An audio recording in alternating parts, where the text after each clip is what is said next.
Hello everyone. I wish I could say this was on happier circumstances, but in case you don't know, the Amazon is currently on fire. And a lot of people saying, oh, this is natural, occurs all the time. Not on this scale, and it's far from natural. Now, I'll bring up something that I've just found, well, not just found, something... The rivers can't stop, something that's spreading across a bunch of land, Mr. Mason. Very unfortunate. Hold on a sec. Let's see. Will this show the entire screen? Okay, let's see.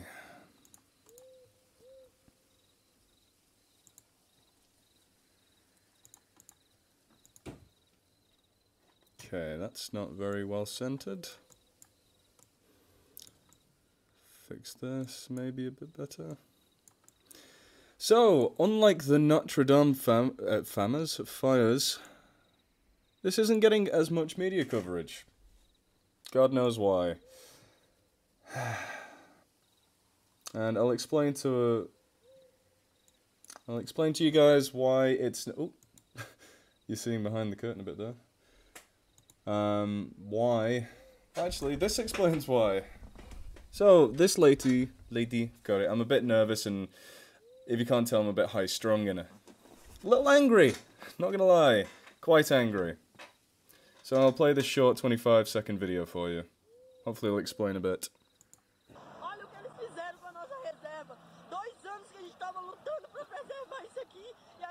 Okay, so she's saying... Let me turn this down.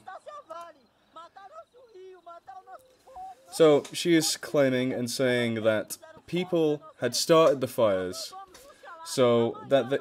God, I am really bad at audio leveling. So, she is saying that people have started the fires. She's literally seen these people start burning down the reserves, and what for? To get a hold of their land that they own, for cattle farming, all sorts of just pretty much useless bullshit. But I'm not a politician. This isn't my job to govern this crap. But all I can say is that sounds bullshit and unfair. I know, swearing bad, but who cares? So, what people are doing, especially large companies, don't know any names. This could all be speculation, but a lot of... Wouldn't put it past them. A lot of companies are, maybe not a lot, sorry, as I said, high-strung. No such thing as bad charities.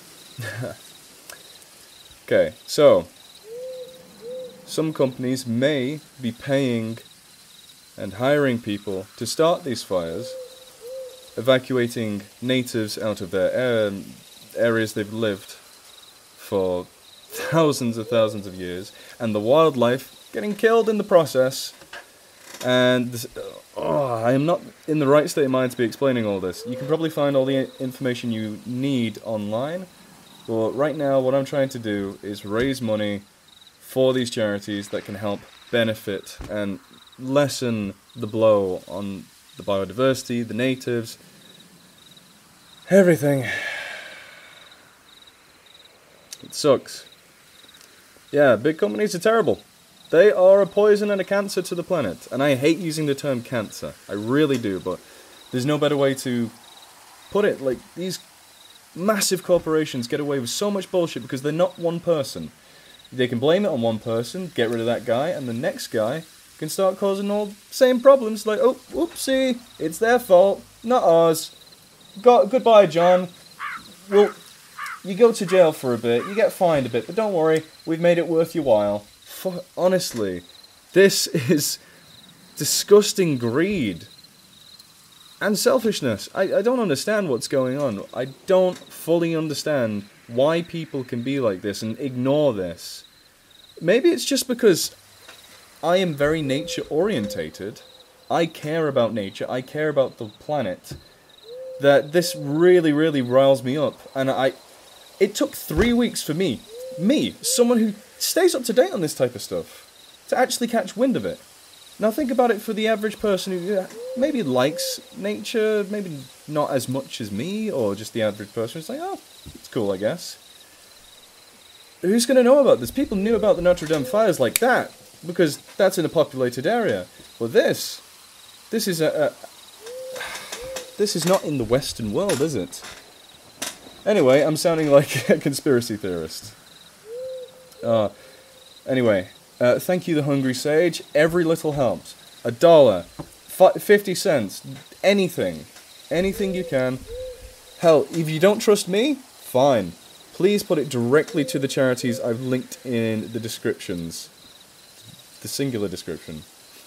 Because it helps, it honestly helps. I especially trust the Worldland Trust. Because those guys, they've been doing amazing work for years now. It's supported by Sir David Attenborough.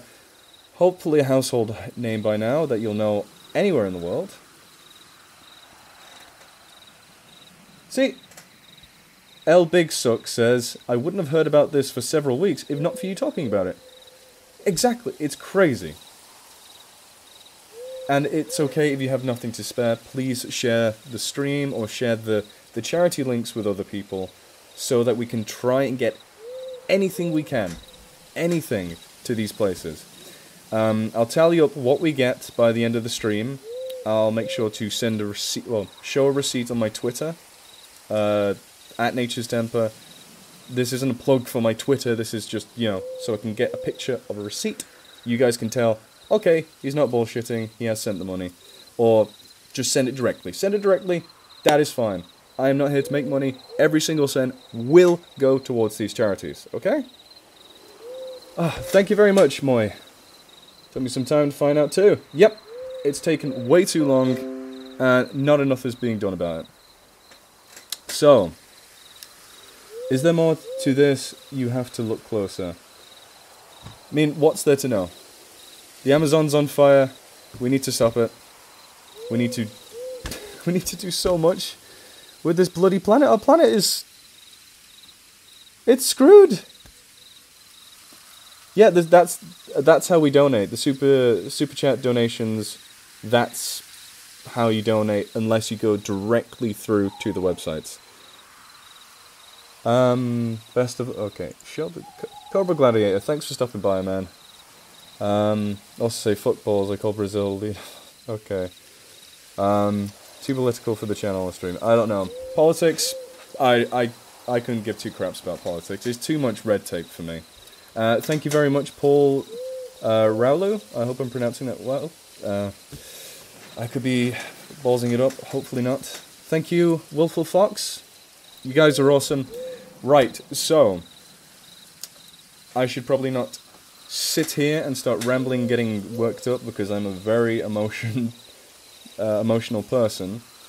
So it won't do anyone any justice, me just sitting here being like, this is happening, it's horrible! Because I am not a very good talker when I'm riled up. I'm not a very good thinker, should I say, because my brain, very bad, especially when stressed out. Right, okay, so I'll be reading stories again today. Hopefully the audio levels are very good. Yes, the planet is getting really, really bad, but trust me, do not get in the state of mind that things cannot be reversed, cannot change, cannot be bettered. We can always better what is going on. I mean, not always. Right now, we can. In the future, there is a point of no return. We can stop that. We really can. We need to get off our asses and get started doing stuff. Okay. Right.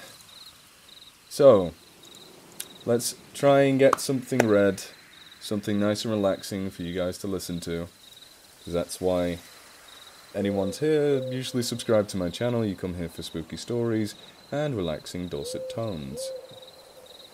If you have any... oh, also, that's a good incentive to donate. If you have a preferred story you want me to read, I can read that for you if you donate something. or if we're running low on suggestions, I'll just read it anyway. Right, I'm going to go to my go-to website, and I'll link the story as I'm doing it, or after, just to help out. Okay, right. I was in such a rush to get this on, I didn't have anything prepared actually, but this is a good website, the Creepypasta Wiki. So many God-related stories, maybe that's not... Okay, just want to make sure these are decent before I start.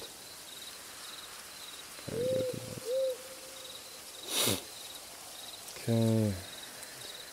Nature-related stories would be perfect right now. So fidgety. I do apologise.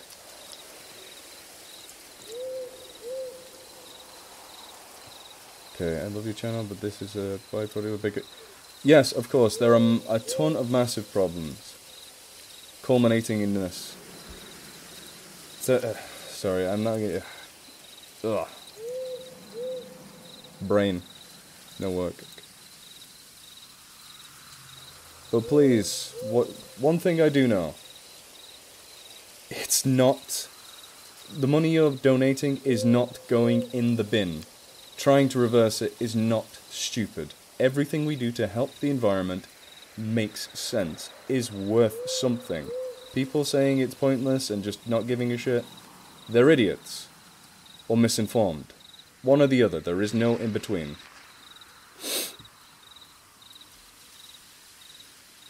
Right.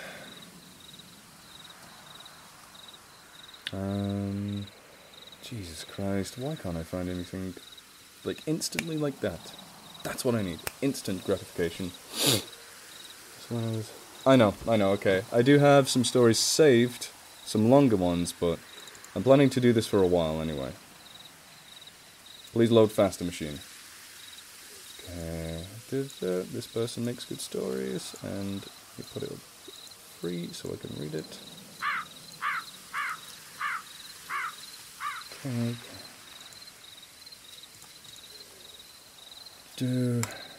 Perfect. Okay, right, we can actually get started with the reading. Thank you for the donation. Let me just scroll up so we can see this. Thank you very much, Sinister Pony. Really appreciate the $5. Respect for what you're doing. Media coverage is finally starting to pick up. Right? Finally. I mean, the fact I only found out today is ridiculous. Me, Nature Boy. That was my nickname in high school. Thank you, Panty Raider, for titties, saying that word. Really appreciate it. Making me say it on stream as well, because I am really smart, and things go right through. Anyway, be sure to tell me if the audio is not very good, because right now, I'm going to start reading.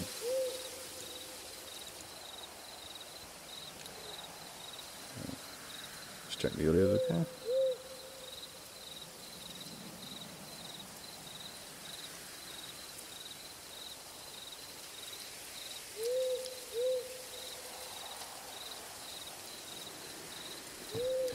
Right. Who is this by again? That's the wrong story. Okay. This story is entitled The Weeping Woman. She's weeping for the rainforest. And this is by Imperial Invective.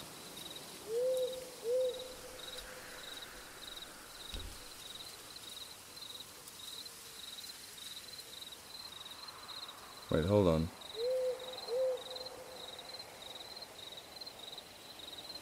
Gonna make sure this isn't from a female's perspective. So, I do really bad narrations of females' perspectives, and I sound weird. Whatever. I come to weeping. Painful sobs rack my body. Each forlorn cry doubles me over, and I suddenly become aware that I do not know where I am or what I am doing here. I feel like I just woke up from an extremely sad or disorientating dream. I take a quick blurry-eyed look at my surroundings. The night air is cool in my skin, and I appear to be in a wooded area. I do not recognize where I am. The reason why I'm crying settles on me like a miasma, and I immediately wish I didn't know why I was here this way. That emotional pathway has been pried open, and I suspect that once it is open, that it will never close, like a door that has been rent from its hinges. I am weeping because I miss my children. I fervently pray that one day that they will return to me, but I know that what is dead can never return. Then I remember him. He was always nice, even when he was cruel. He had a smile that played across his lips. When he gave me, okay, this is going to sound really weird, when he gave me a kiss, he glanced me with his fist. He was beautiful. I wondered why I picked someone as dirty as me. I was damaged goods. A mama soletra. I was struggling to support 2 kids. He loved me even with my baggage, but there would always be something between us. The constant reminder that I was someone else's. I loved him, and he did his best to love me back. My tears burn their way down my cheek, and I wonder why there's nothing left in me except for the love and hate. A sound snaps me out of my reverie. Someone snapped a twig a few feet behind me. I ignore it. I'm too lost in the moment with my memories and my pain. In the back of my mind, I know that he's drawing closer. He kneels behind me and puts a hand on my lower back and asks what I am doing in the woods at night. I recognize it truly is an odd sight to see a woman weeping in the middle of nowhere. I turn to face him, and the instant I see his face, I'm struck with a horrible realization. He looks just like him. I give a startled cry and that sends him backwards into his trasero. He's gone pale. He's a dead ringer. He could be his twin. He could be him. He is him. He scoots backwards, but I am on him in an instant. I crash down on him. My weight pins him. My long nails rip at his face and neck. He reaches his hands to cover his face, but I change targets and tear into his unprotected stomach. I'm lost in a rage. My eyes are bloodshot and tear-filled. At times I see him screaming in terror, and other times I see children weeping. I hear him begging me, and I hear him telling me the children are in the way. I hear children weeping, pleading, and shrieking as well. My attacks are slow, and I look over the damage I have done. I have ripped him apart. He twitches, but it has become a compulsory motion. He's dead. The image of my children's bloody mewling faces have begun to fade. The tears have stopped. I look closer at the men and realize that they really didn't look alike. But they probably acted the same, stringing on desperate women and trying to leave them. Attention. Something like the low whine of a child sounds off in my head, but I ignore it. To think of it is surely the path to madness. To think of it, my mind goes blank, and I am swallowed up in a trance. I come to weeping. I cry out of despair, my throat burns, and I struggle to suck in air into my lungs. Each sob pangs my entire body, and I suddenly become aware that I do not know where I am, or what I am doing here. La Llorona. Ooh, smacked that microphone. Okay, so that was The Crying Woman. I think it's a Central American myth, which is quite interesting. Be sure to check that out, and I'm going to link it in the chat now. This was by MP Real Invective, someone I've done many stories of in the past, and who is a very talented author, as you can very much tell. So I'm going to link that. There you go. And I'm also going to thank the donators. Right, okay. So from Cindy, I think, CYN, capital D, donate $10. Thank you very much. This will go a long way. Sam E, SAME, donates another $10. Again, thank you so much.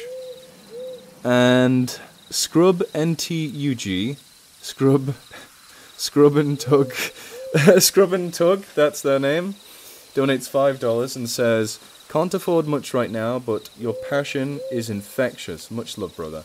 Much love to you too. Thank you so much. I'm so happy people are actually getting on board. This is awesome. Right. Just going to read the chat for a quick second, then we'll get on to the next one. Okay, Berkeley Demon, we are donating to help with the Amazon fire. Not help the fires, help stop them, help the rainforest in general. Oh God, I should have really got like some bullet points down. My autistic brain isn't really helpful. So, we're basically helping. Just think of it as directly helping the rainforest, the Amazon, the lungs of the planet. Donate the money for petrol. Yeah, we're donating money so I can drive places. Pretty much. I think that's a joke.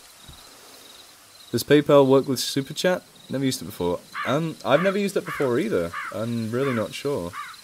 But I'm sure PayPal will work with the actual charities themselves. So if you check out the links in the description, you should be able to find something. It's okay, Berkeley Demon. You just being here is enough. It's really enough to help.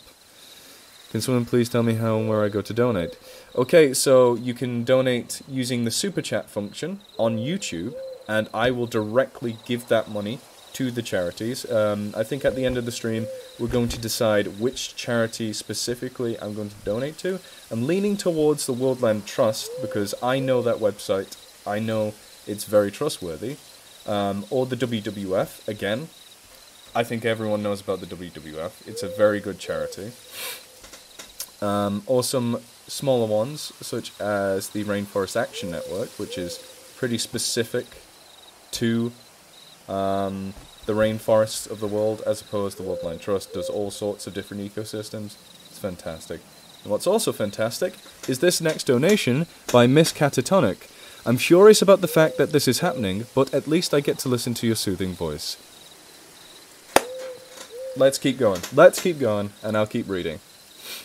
So that was let me calm down. That was the Weeping Woman, the Crying Woman, also known as La Llorona in Spanish.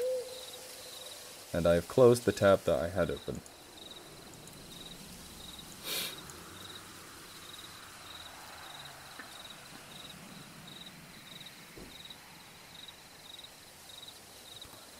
Okay, let's go for more MP Real Invective, since he's super talented. And has very good stories that I really enjoy. Oh, this is really good, because these are a bunch of really short stories I can pause and breathe between. Okay, so I'm going to link this before I even start, and then when I continue.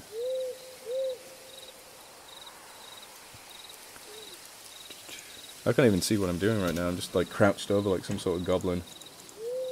Yeah, it's not a good look for me.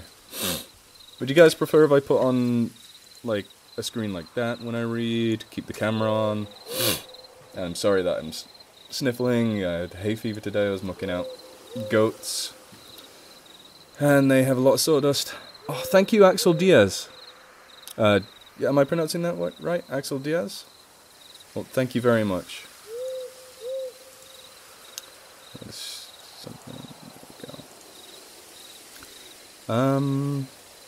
Camera please, that screen, keep the camera on you. Okay, these are varying things. Yeah, Axel Diaz donated $20. And that's awesome. Miss Catatonic donated €25. Just to let you know. Forgot to mention that before. Oh my god. Okay, you seen where the magic happens? I'll keep the screen on for now. Camera. Right, so this next chain of stories is quite long and could keep us going for probably over an hour. If we want to diverge from this for a bit, we can. But it's going to be a series of shorter stories. But for now, let us begin. This has also been covered by one of my friends, King Spook, so if you want to check out his version in video format, please look him up on YouTube. He does great work. God, my nose. I've taken an antihistamine, trust me. Oh my, right. Okay, so there's a preface here that I don't know if I should... Right, okay, yeah. So the preface here is by MP Real Invective himself, and he says, "So let me preface this by saying that all the stories in this anthology are completely true and happened to my friends or me during my time in the Peace Corps. This is no gimmick, I hate even to say that. I was tempted to finish up my series with a final Nicaraguan myth, El Cadejo, but I thought this would be more interesting and honest way to end it. A special thanks to Wave Division Multiplexer and Shadow Swimmer 77 for helping the Writers' Workshop. Finally, an extra special thanks to the people who agreed to write and tell their stories. Please note that due to the personal nature of the stories, anyone who is interested in narrating should contact first, right? Maybe we should not do this. Even I know it's for charity, but he said these are very personal stories. Even though the content is available under CC by SA. We'll put that to the side for now, and go to one of the others that aren't really, he said, should be contacted first. So let's respect his wishes and go to a different story. That's a shame, because that was a bunch of really short stories that might have helped out. But gotta be respectful. I'm glad I read that, at least. Right, okay. Okay, good. Here's another group of really short stories by the same author. Content available by CC by SA, so I can read them without having to message. But he's a good guy, he understands. Okay, before I start, I should say thank you to Meowdy. Says, I believe in doing good, and if in some way this helps, I'll definitely be grateful. I'm grateful, so thank you very much for the $13.29 Canadian bucks. Just don't know what to do except this, because I'm very strange right now. And yes, my cat arrived, and I only just noticed, really. I do this subconsciously. Right, calm down. We're helping the forest. Oh, thank you, Little Dorrit, for the $2. Wish it were more. Trust me, every little helps. That's Asda price. Let's go. So, these stories are by MP Real Invective, and the first story is entitled A Note from the Desk of William Markham. The forward to this interview is to provide the Stroker estate with some elucidation on the more unseemly sections of the preceding interview. For the sake of brevity, a brief detailing of events leading up to the interview have been listed. I was contracted by the Stroker estate to... I'm sorry, my reading skills are getting a bit... Okay. I was contracted by the Stroker estate to locate the crew from the latest expedition to inquire about their dereliction of duties, conduct an interview about their failings, and mediate the termination of their service. After plying the locals around the Providence area, I received some information about the possible whereabouts of one Mr. Howard. Mr. Howard had been inducted into Expedition 5A under the behest of the Stroker family. He had been selected due to his knowledge of the nearby town and his disbelief of the local rumors surrounding the recently purchased Ladd excavation site, which had been shut down 2 decades prior to the Stroker estate's involvement in the subsequent purchase. The subject of the interview was intercepted from the local constable after an incident at a local bar in the Providence area. Mr. Howard had been sequestered after a violent outburst in a local bar, which led to his expulsion from the establishment. Afterwards, he was detained by the local constable when he was witnessed in a state of dishevelment and unseemliness. I was made aware of his location and arrived at the constable's office to negotiate his release after the proposition of accounting the events of his expedition. He appeared groggy and suffering the effects of the previous night's revelries. He initially turned down my inquiry until I made it privy to him that the fact I was mediating on the behalf of the Stoker family. It was only then that he began to tell his tale. The testimonial of Mr. Howard regarding the events of August 20th, 1913. We left that morning in high spirits. We had been compromised. We had been promised a great sum for a small deal of work. Our party consisted of myself, Mr. Ambrose Derelith, Matthew Campbell, a name I suspected to be a pseudonym, and Ramsay Hodgson. We had all been enlisted due to our desire for work, easy pay, and familiarity with violence. I was a willing participant in the border war before being called home to address family matters. Matthew Campbell was likely a sellsword, willing to work for the highest bidder. Ambrose Derelith had little experience, but he showed fortitude and an admiration of my brief military history. As for Ramsay Hodgson, he didn't talk much the night before. He instead chose to keep company at the bar. The damnable Stoker estate paid us a pittance up front, with the promise of a full payment after the work was done. At this point, Mr. Howard was advised not to speak ill of his employers.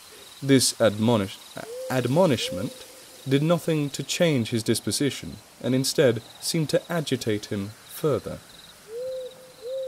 As mentioned, we were paid a paltry sum by the venerable estate to lead a small expedition to investigate the claims of the workers at the Ladd excavation site, outfitted with only the most basic weaponry, a Springfield M1903, with a bayonet from my time in the frontier, a bolo knife, which Campbell asserted was all he required, or likely the only weapon he had any real proficiency with, and a Colt single-action army revolver.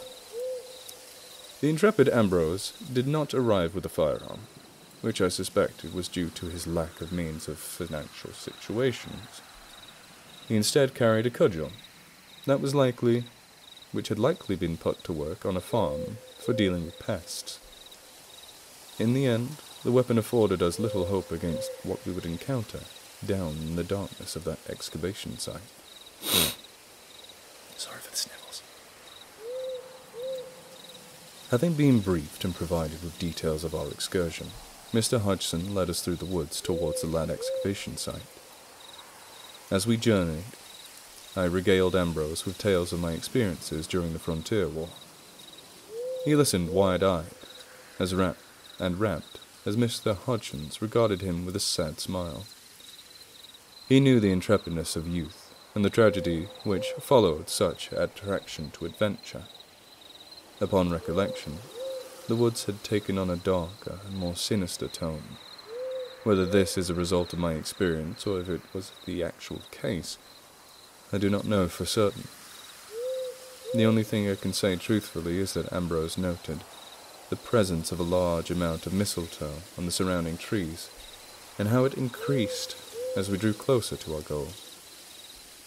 Mr. Hodgson briefed us that the esteemed Stoker estate had experienced a number of workers who had failed to report for duty or had fled. Due to the presence of bandits and ne'er-do-wells in the surrounding area, we assumed that these people had been waylaid and robbed. After a sweep of the woods, we found little to suggest the presence of a raiding party. We saw no signs of the camp and nothing to suggest that anything supported the theory of bandits abducting ransoming or robbing travellers or workers. It was at this moment that Matthew Campbell suggested we return to town and collect our reward. Mr. Hodgson adamantly proposed that his idea was correct, and proposed that the counter-suggestion of exploring the excavation site to ascertain whether or not there was any signs of brigands having set up an encampment there. Mr. Derelith vocally supported this suggestion. As a young man, he assumed everything would be an adventure and would end up with the forces of good routing the evil. He was too young to realize how a skirmish with thieves would usually be quick, violent, and wholly unfulfilling. I had learned that lesson already. I supported the idea, and we continued towards the excavation site as a group. Matthew Campbell wasn't pleased with the outcome, but knew that we had left the party now. That if he left the party now, he would get nothing upon completion of our task. He did not seem to be in accordance with this turn of events, and made his sentiments known to us. Mr. Derelith was so energized by this prospect that he almost danced through the woods as he drew closer to the damnable site. The entire time, he kept inquiring about Mr. Hodgson and my experience in combat. I told him a few stories to help pass the time, whilst he listened with attention, hungry for every detail. As we prepared... God, I keep stuttering, I hate it. As we prepared under this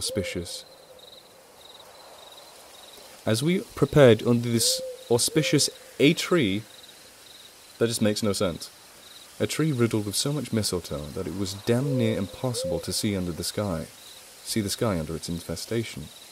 The excavation site was devoid of life. The silence of our surroundings hung like a pall all over us, yearning us to be broken.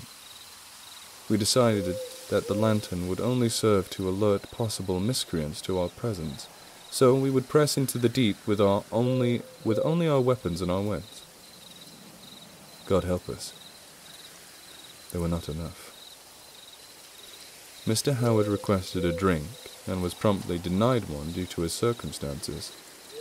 He became taciturn and refused to continue his recounting of events until something was procured for him.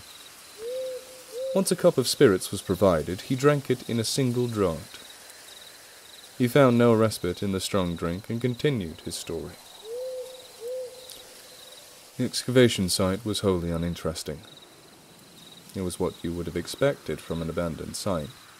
The air was thick with dust and agitated our lungs. We refrained from coughing for fear of giving away our position as we ventured deeper into the darkness. A majority of the mining equipment we found had been haphazardly strewn left and right in the tunnels. As we proceeded deeper, the area grew darker and more difficult to navigate. Still, we refused to use the lantern until we could ascertain whether or not the brigands were around. The darkness obscured a lot of detail, but I do remember noting that our uncertainty increased the further we ventured into the depths. Our weapons brought us a small measure of comfort, but the darkness was almost oppressive. Whereas most of the party was discouraged by the environment, Mr. Derelith pressed on undaunted, driven by a singular promise of adventure and excitement. Matthew Campbell lingered behind the group with furtive movements, as if preparing to take flight at the slightest hint of danger, and Mr. Hodgson pressed on with grim determination of a veteran. We made progress deeper into the site by clinging onto the walls and proceeding with caution. It was here we came across the depths, purely by accident. Poor Ambrose was about to discover his first descent. His hand slipped into the gap and went tumbling down into the darkness with a shocking cry. Mr. Hodgson was the first to react. Without a second thought, he threw himself into the hole and slid across the bottom, and moved next, tried to carefully navigate the treacherous descent down to the other two. By the time I reached them, Ambrose had regained his senses with the help of Ramsay, and rose to his feet. I surveyed the area around me and noticed that climbing back out of the pit would be a difficult task without rope or means to secure ourselves. I called up to Matthew to tell him we were unharmed and that we needed to get out. Needed to find some means of extracting ourselves from the predicament. He promised us we would try to find some... He promised us he would try to find some rope, or some way to help us out. I requested he slide down the lantern so we may try and find some way out, but he insisted that he needed the light to search the area. I tried to protest, but by then the coward had fled us and left us in the darkness. Luckily, Mr. Hudson had a small amount of tinder sticks, which would provide to be useful to survey our surroundings. He struck the tinder stick and briefly illuminated the pit, which revealed the desperation of our situation.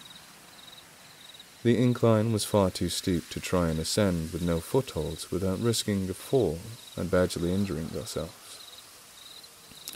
It appeared the excavation had broken through to another cavern system while mining the ore out of this one. Before we could make out any more of the area, the light was extinguished by a slight gust. We watched in despair as the flame on one of our few tinders flickered and went out. Our despair was quickly replaced by Mr. Hodgson's insightful nature. He reasoned that this cave was the deep. We shouldn't be subject to the air current, so the fact that we had just experienced a warm breeze suggested we were close to an exit. Uplifted by this fortuitous news, we proceeded in the direction of the wind. All thoughts of finding any possible bandits and raising their encampment was forgotten in our search for an exit. We moved slowly through the blackness and groped along the walls to keep the right track. Ambrose Derelict had suffered a slight sprain in the fall, and had a pronounced limp, but our encouragement drove him onwards.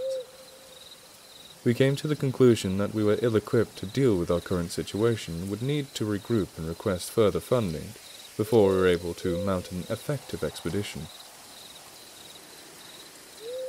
Ramsay led us away into the darkness, armed with only his revolver, and a few tinders with Ambrose trailing behind us. The wind was intermittently blowing and drawing us forward, down the winding series of tunnels, and further away from the light. We walked in complete darkness for a few minutes, with nothing but the steady footfalls of our boots before Ramsay decided to ignite another tinder stick. He finished one of the cartons, and he was upon striking another, that the second tinder stick that he revealed the man standing before us. The man was in such a dishevelled state, he almost appeared to be a wretched wight, straight from a cautionary tale. I would have put him to the bayonet of my Springfield M1903, had Ramsay not stayed my hand. The man regarded us with wide eyes that appeared almost black from the dilation of his pupils. His clothes were filthy, and he was no longer wearing boots. He was dreadfully thin and appeared sickly.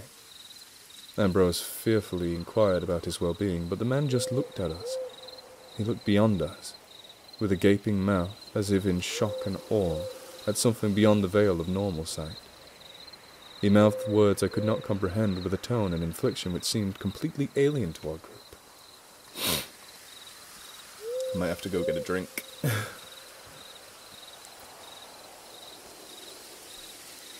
All attempts to rouse him from his trance proved fruitless. His experience and time in the cave had rendered him semi-catatonic and unaware of the world around him.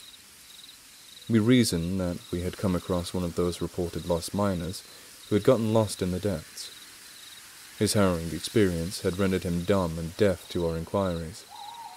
We tried to coax him to come with us, but he stood transfixed, facing deeper into the tunnel.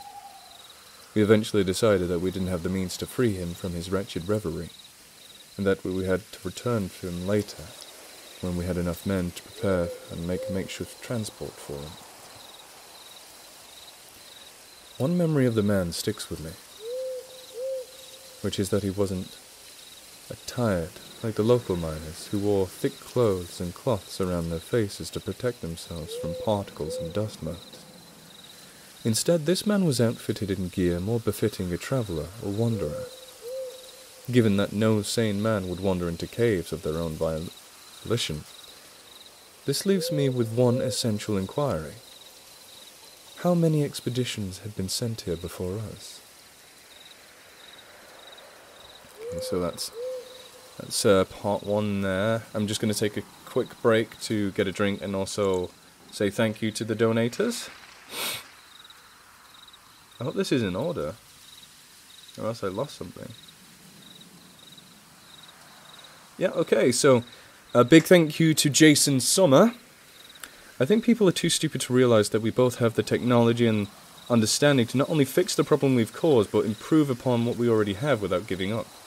Exactly, Jason Summer. Said like a champ. So thank you very much for the $10. Sonny Sean donates $2. Thank you very much. Durag Dargan, I think I'm pronouncing your name right, and I think you're donating 169 Danish kroner. Thank you very much. You really have to stop all these charities, man. Think I'm made of money? Keep up the good work and thank you for taking action. Hope goes well with the new job. Oh, hope it goes well with the new job. Thank you very much. Really appreciate that. God, I'm a bad talker. Gallium Games gives $10 and says, "Can you read something happened during the hostage negotiation I can't explain?"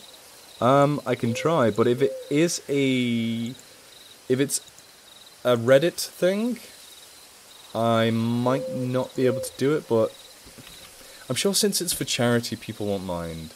And if they do, it kind of sucks. It really, really would suck. I'll look into it. Axel Diaz donates $50. Payday is 2 days away, and it's worth saving our planet. Thank you so much. Honestly, you are an amazing person. Awesome. You all are. All the donators, all the viewers, thank you so much for caring. You're great. And on my face isn't very expression... Like, I don't... You know what I mean. It's not expressive right now. I care. I do. I swear. God, I'm so autistic. I am, so I can get away with saying that. Anyway. The Stovetop Ninjas donates $5 and says, "I hope this helps, Scott." It really does. Prehistoric Matt donates $5 saying, "Thank you for being one of the few YouTubers who actually cares about the natural world. You're a good man." Thank you very much. And I like your avatar. Batty Witch donates $5, thank you. Krieg's Blood 666 donates $10. Oh, £10, sorry. £10. Again, thank you very much. And last but not least, Gallium Games donates another $5. Thank you so much. He also says, "The Amazon is one of the most fascinating and precious places on Earth. Keep up the good work." Yes, and it's one of the most biodiverse places on Earth.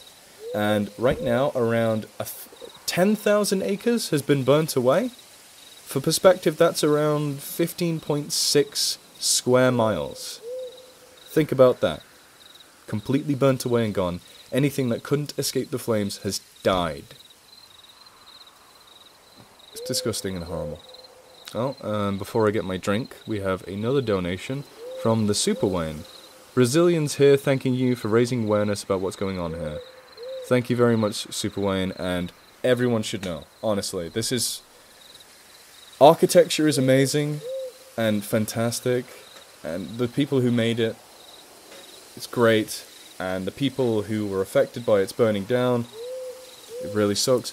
But this is so much bigger than the Notre Dame fire. So much bigger. This affects hundreds of people, natives to the area. Wildlife that is irreplaceable. It blows my mind that people aren't talking about this more. Anyway, I'm just going to run real quick, get a drink, bring it back, and we'll continue work from where I left off. I'm sorry to blue ball people like this. I'll be right back. Oh, my ears feel weird.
Okay. Oof. So sorry about that. Oh, my nose. God, I hate hay fever so much. Another donation from Sesha Sama. That's $10. Thank you so much.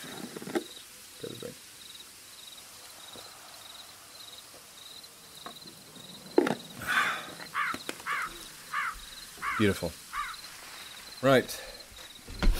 God, I keep knocking the microphones down because my chair sucks.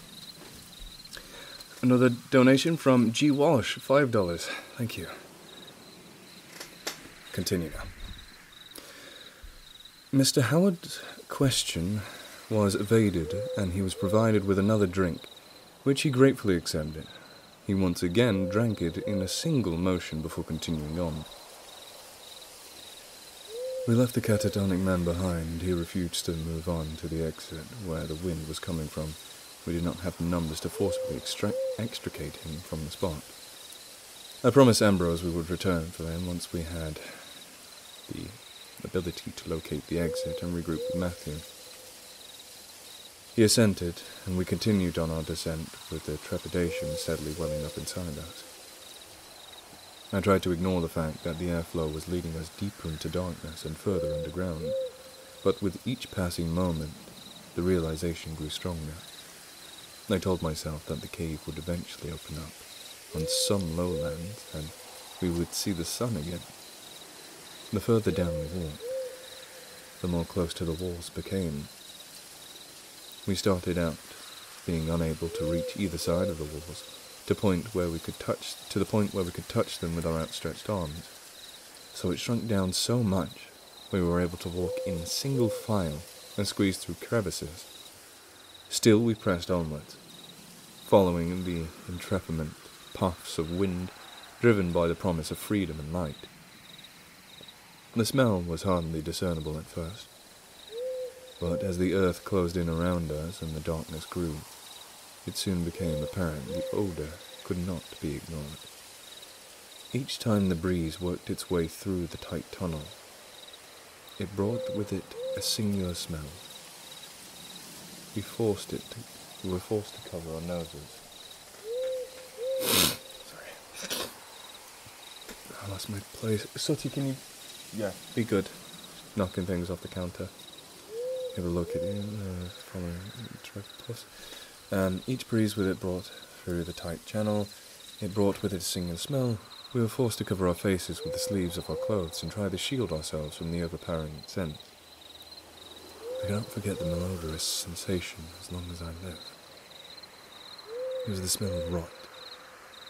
I assumed we had found the remains of the other men. But finally, after squeezing through a path so tight that we had to draw our breath just to pass through, we came to a large cabin. I wondered if this was the final chamber for the terminus of the excavation site. The wind had grown in strength and buffeted us as we walked further into the abyssal darkness. In the blackness, we could make out something in the centre of the chamber amidst a pool of stagnant water.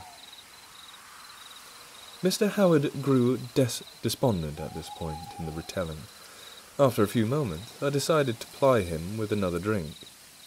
It took a moment of coaxing, but I was able to convince him to accept this offer.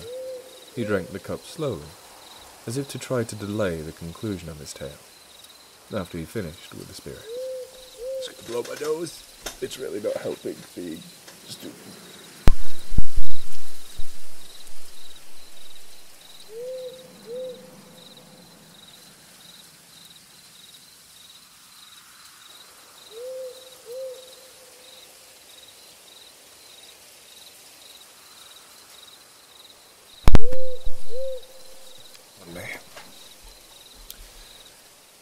We all appreciated it, curious to figure out what the object was.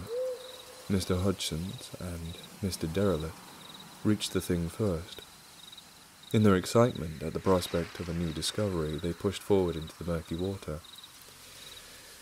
It was my hesitation to enter the stagnant water so hastily which saved me the brunt of the horror. As soon as he was within reach of the object, Mr. Hodgson struck the tinder and illuminated the room. Words cannot describe the abomination we witnessed, but I will try for the sake of my final request. The thing in the center of the room was a large mass of flesh. It looked like a tangled jumble of sinew, skin, and sin, similar to what carrion birds would disgorge when they feasted too much on the dead. I could make out fingers and toes, arms and legs, and torsos and heads writhing and wriggling in the abominable amalgamation. The fusion of fetid flesh was covered in a sickly, slick, viscous layer which encapsulated its form. It pulsed with a fiendish frequency, and I thought I could see through the slick layer of membrane to something inside, but I was too far away. Ambrose was not spared that mercy. Everything seemed to happen at once. Ambrose shrieked as if searing hot poker had been driven into his nervous system. Off in the distance I could hear the sounds of voices, alerted by Ambrose's panicked yells. We were not alone with this thing, and something told me that we would not want to meet the others. Their voices were distant, but I heard enough to identify their ululations and gibberings as nonsense as they grew in volume. They almost sounded tribal in nature. The struck tinder was extinguished by the wind that was generated. Its breathing. Then the true madness begins.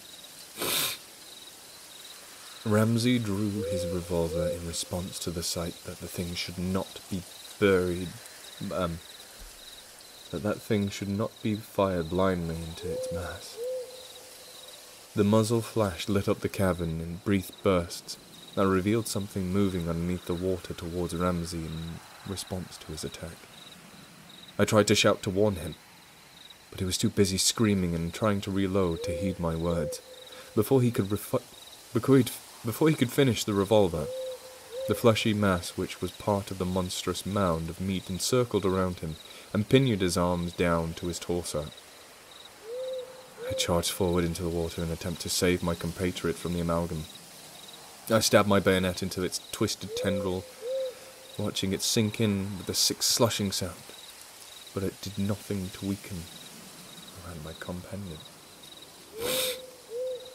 It held tight to him and constricted his movements. A resulting shriek sounded from the mass, and I could hear the others yowling in sympathy as they hastened to the creature's aid. Ramsay struggled against the flesh as it drew towards him, the misshapen mass at the center of the cavern. But it was too powerful. I could do nothing but watch the tendril drew towards the writhing shape and press him against the odorous orb. Ramsay's pleas for help turned into incoherent screams as viscous fluid made contact with his skin. Whether the ooze was acidic or just felicitated to fiendish osmosis, I could not be sure. All I know was how painful it sounded. Ramsay tried to pull himself free, and I watched in horror as his skin to one side of his face sloughed off of his body, where it had contacted the vile substance.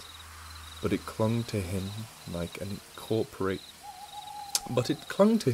and incorporated him deeper into its mass. At this moment, Ambrose reached to his side and stood with me before the abomination. Whereas Ramsay's military experience had steeled him against such grotesque sights, Ambrose was wholly unprepared for the imagery of decay, death, and destruction. He was not familiar with the cloying stench of death, nor methods of how to preserve or persevere. His eyes said everything. He had seen what was inside the mass. He knew the creature's true form, and that revelation blasted his mind into fragments. He held tight onto my coat and screamed about eyes, thousands of eyes inside. He repeated those words endlessly, as if transmitting the message to me and might give me some sort of solace. I pretended I didn't know what he meant with those words. I didn't want to know what he would see, which had irreversibly altered him. I tried to pull myself free and calm him, but he was past the realm of sanity and rationality. He gripped me tighter and drew me closer to him whilst vocalizing what he had seen. I could hear the others drawing near. Perhaps they were miners or wanderers. Perhaps they were other expedition sent forth from the August Stoker estate, intrigued by the promise of riches, unaware that their own reward would be paid for in blood and lunacy. Ambrose Derelet had fallen victim to their machinations. He was slipping into the abyss and pulling away from me. Mr. Howard hesitated at this part, and a draught of beer was provided for him. He stared at the mug for a few moments before continuing the tale without drinking. Ambrose's shrieking about eyes and twitching mandibles only served to disturb me and draw me those wretched worshippers to our location. If any of us stood a chance of survival, we would need to flee now. Now the thing was distracted and the others were not around to apprehend us. Ambrose, however, would not let me go. He was dragging me deeper into the darkness and desolation of that place. I did the only thing I could do and stuck the bayonet into Ambrose's throat, and I ran. God help me, I ran. Ambrose choked out a few words as I broke free of his grasp. I ignored and ran back the way I came, sprinting through the darkness, colliding and ricocheting off the walls. I could hear the animalistic cries of the horde descend upon the god's chamber. I tried to ignore the sound of struggling and screaming, but it came unbidden to my ears all the same. I wondered how those raving madmen survived in such close proximity to that malevolent mass. And I came to a horrifying realization. It let them live.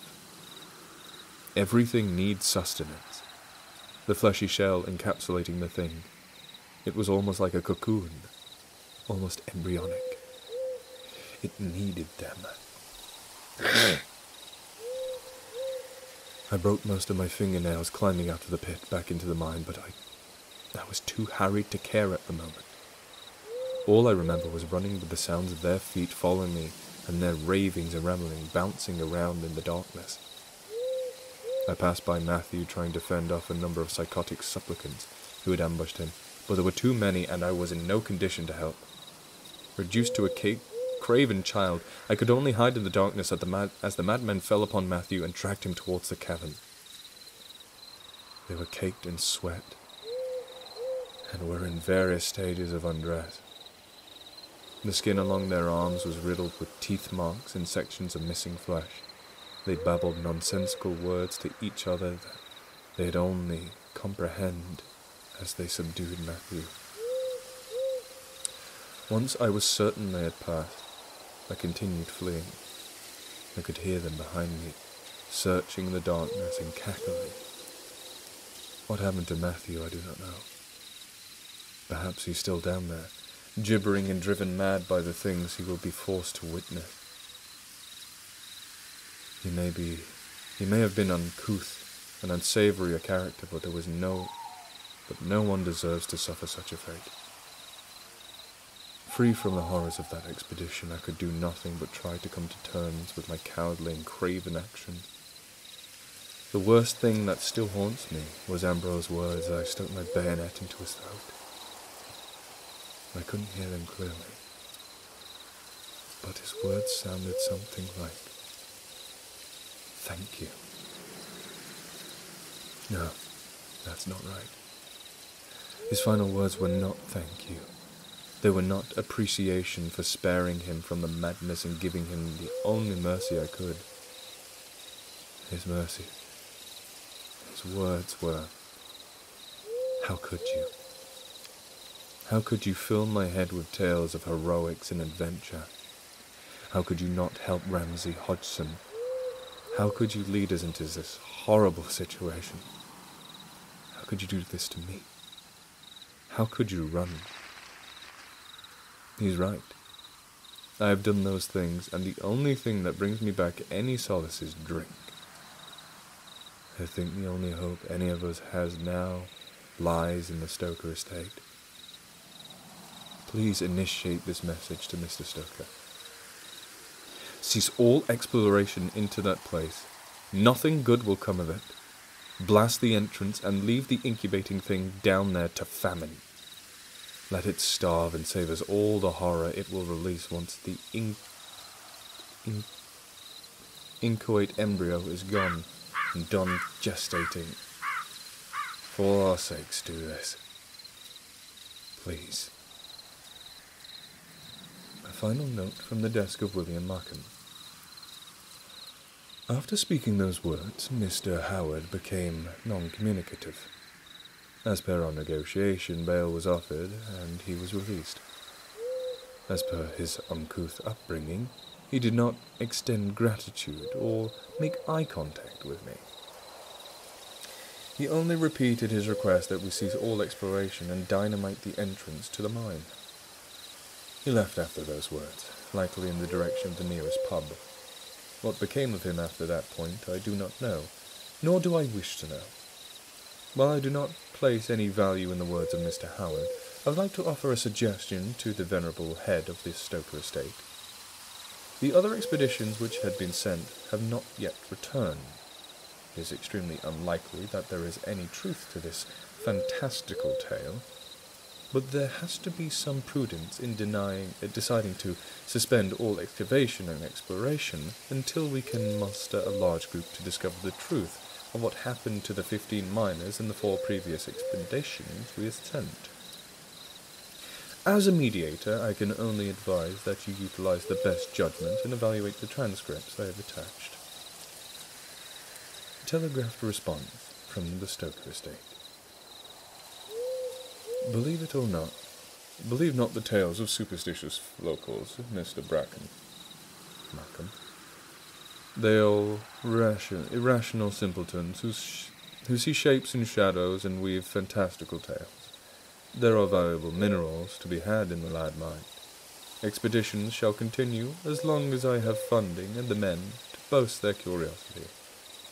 I'm willing to pay any price, continuing with the mining operations. So, that sucks. Oh, that's not real. Oh, I can breathe. Okay, so, donations. Let's go to them. Where was I last time? Okay, so, last one was, I believe, from, G. Walsh. Yeah, okay. Whoa, okay, never mind. Whoa, wait, what? Woof. Okay. Wow. Wowie, wowie, wow. Wow. Miss Catatonic, again, being super generous, has donated €50, saying, I'm being suffocated by my cat. I bequeath this to you in case I die. Also in case I don't. And it's Miskatonic. Oh, Miskatonic. Yep. I read it as Catatonic. Miskatonic, like the Lovecraftian University. Ah, okay. Thank you. Very cool name. Sorry, my mind auto-completes things, and that is why I make a lot of errors whilst reading. So if you would like to read this story for yourself, or check out the author, the link is going in the chat now. Paid for in blood. That was very good. I enjoyed that. I wish it tallied up the donations itself, but something I'm going to have to do. Oh. You know what? I think I know what I'll do right now. Whilst I'm taking a little breather from dying. No, from reading. I'll get a straw poll up. And we can decide which charity we want to donate this to specifically, because we'll donate it all to one charity of the ones that are helping this current problem. So, number 1 will be World Land Trust. That's my personal choice. WWF, World Wildlife Fund. Not the wrestling thing, because that changed many years ago. Rainforest Action Network. There was another one. Rainforest is all one word. I knew it's one word. Why is it constantly get auto-corrected? Huh. Strange. Right, where was I?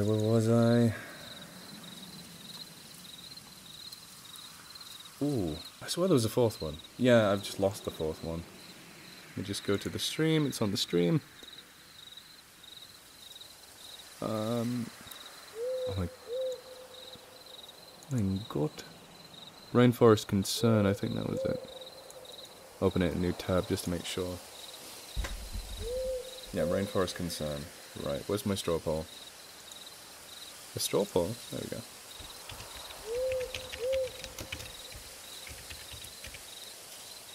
Okay. Create poll.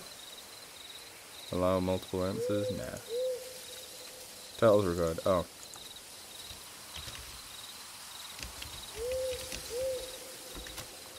Who donate to? Sounds good to me. Right, okay. Plums are just big cherries. There you go, there's the straw poll.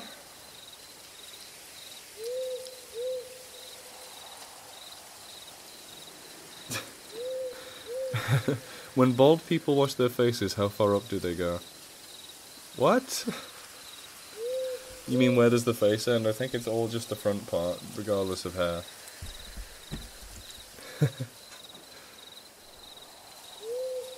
What's awesome about... I'll try and tell you a little bit about the different charities. So I'm sure you know about the WWF. It's been there for years. But this one, Rainforest Concern, you specifically sponsor a certain number of acres with your donations. So, as logic would dictate, when you donate £50, you sponsor one entire acre. I don't even think my family owns an acre of land. Well, I don't think we own any land, to be honest. And then again, goes to 2 acres with 100, 3 acres with 150, 5 acres with 250, 10 acres with £500. This is in pounds because it seems like it's a British charity. WWF is, I think it's originally a British charity, but I think it's known worldwide. You know, us British, we do a lot of work around the world.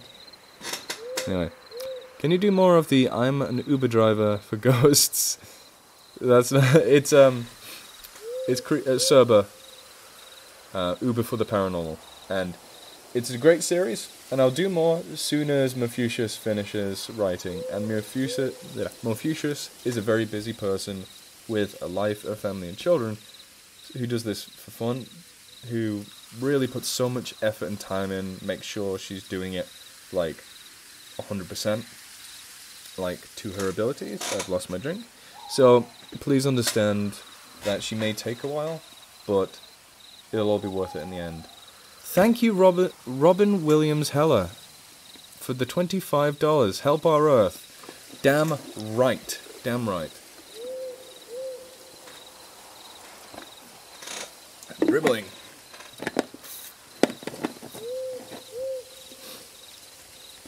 No worries, Iron Greek. Okay. How long have I been streaming? An hour and 17. We can keep going. No problem. You're amazing to watch and listen to. I'm glad that you want to pursue the career in the same field as me. It makes me feel like with more people that feel the same way, we can do some amazing changes. And my brain auto-completed the sentence by me. I mean, same thing. I agree. The more people, the merrier in this field, honestly.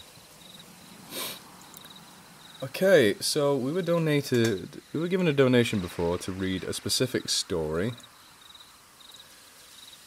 And I don't think there's much harm in doing that. Also, I'm going to cast my vote. We have 7 votes so far. I'll keep posting this every so often. There we go, the straw poll. Be sure to vote in that.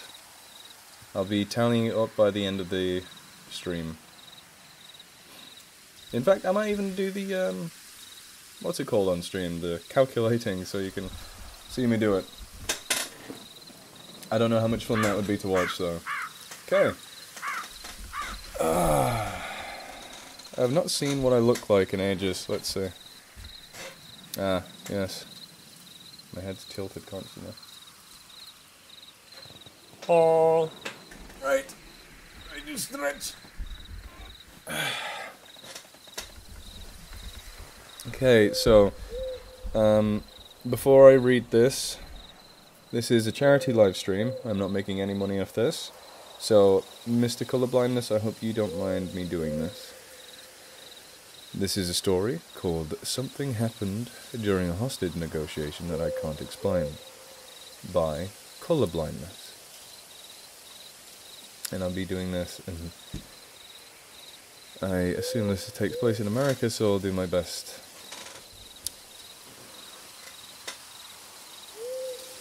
The West Side Bank has 3 exits, 30 windows and 19 air vents. When I arrived at the scene, there were 13 people being held captive by a man with a vendetta. "How bad are things?" asked the officer in charge. So far no one had been hurt, but I knew that would change quickly if I didn't start talking to the terrorist. The task force is small.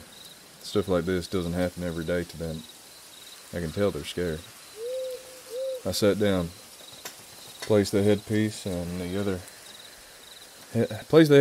and turned it on so I could chat with the psychopath. To whom am I speaking? My voice was calm and firm. I wanted to show that I was ready to talk as long as necessary. The line was quiet for a moment, and then a voice repeated my question word for word. To whom am I speaking? It was a man's voice. He sounded older. There was a nervous and emotional edge to the way he spoke. He was unsure about how they was going to play out. Special Agent Dennis Lester. Another pause. Have you done this for long? Special Agent Dennis Lester. There was a bit more confidence in his voice this time. 7 years. How about you? I wanted to show this son of a bitch I was ready to tangle. No, never. Well, there's a first time for everything, isn't there? There doesn't have to be. After all, we're talking right now just fine. So I think we can come to some sort of agreement. I told him. This was basic procedure. Actively listen, find out what the kidnapper wanted. There was another long pause. You married, Dennis? That took me by surprise. I hadn't heard from Kristen in a while. Things had become strained. Divorced. You? Get my voice steady. I wanted him to get comfortable with me. Same. Wasn't my choice, really. Job never can make ends meet. So we were getting somewhere. This sounds difficult. Stressful. I can imagine it would only make sense for you to do what you're doing now. I needed to build rapport. Get him to trust me. Everything fell into place when Michael died. He explained. From the way that his voice cracked, I could tell that was going to be his son. How old was he? 5. It was a car accident that took him from me. After that, life just had no meaning anymore. I've always wanted a son. He was in pain. Now I understood it. Sounds like you've been playing this for quite a while now. 4 years. But it's mostly a waiting game because I remembered every single detail. Just had to make it count, make it work. Now he was rambling. I tried to steer him back, of course.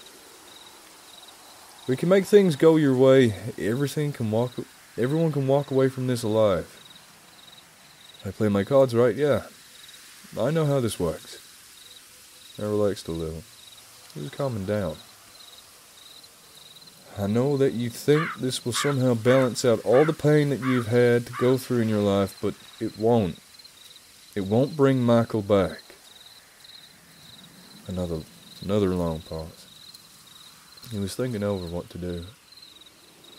What if I told you it could? This time was my turn to hesitate. I didn't know how to respond to that. If it could bring back someone I love, don't you think it would be worth it? I swallowed. His speech had conviction. He believed what he was saying would come true. Yeah, sure, of course, but it would be a miracle. A once-in-a-lifetime shot to change things. Anyone would take that risk, right? Now his voice was shaky again. He needed to convince me. There must be another way. Not that I can say. Trust me, I've tried. I thought so long and hard about this moment for years, Dennis. To think of a way out. There isn't. But you have to succeed. So tell me what you need. We can make it happen. He was slipping, pulling away, losing that connection. I needed to reinforce that it was his only shot. It isn't about me. It's about you, Dennis, and what you need. It struck me as an odd thing to say, but I tried to stay in tune with what I was getting at, what he was getting at. Okay, sure, I can do whatever you need. Just say the word. It's a bit long. Do you have a pen and paper? I can remember. You're going to want to write this down, Dennis. I shuffled and found one. All right, I'm ready. Tomorrow morning you're going to go down to the coffee shop, like you always do.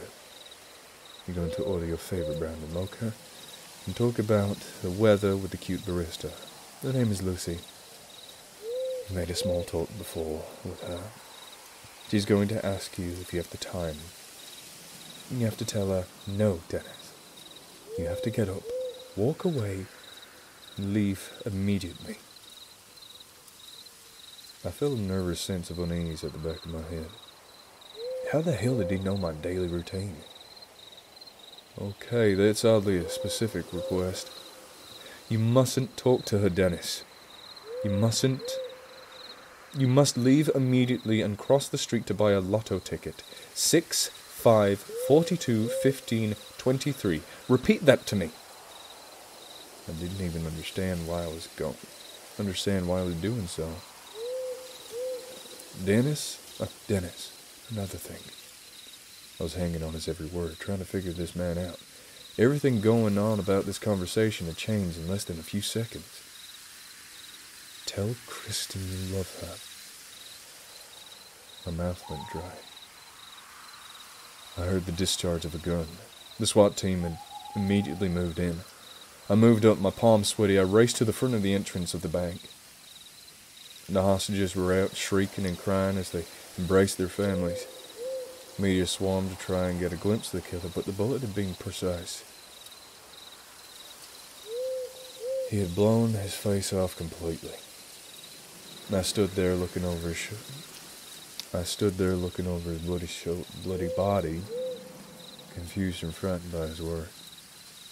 I looked down at his index finger, saw a familiar scarring to it. Felt a shiver run down my spine. I had a scar there as well, from my second tour in Afghanistan, and a tattoo right next to it of the day it happened. They were the same. I left the scene immediately, nerves shot and confused. This had to be an elaborate hoax. The next morning I did the exact thing he instructed. To the letter. Even that damn lotto number. A few moments later, the cashier congratulated me. I'd won a scratch-off. What are the odds, the cashier said excitedly. Astronomical, I realized. A once-in-a-lifetime miracle. As I stood there and gazed at the ticket, something flashed before my eyes. Another life. A life I didn't live. I saw myself talking more to the barista, dating her, telling her I wanted to marry her, the life was good, we had a son, we were happy. Then it was dashed to pieces. I saw the crash that took his life. The glass impaled the young body against its side. The vehicle was crushed. I saw my wife spiral into depression and take her own life, slicing her wrists in the bathroom and waiting for me to find her in cold blood all over.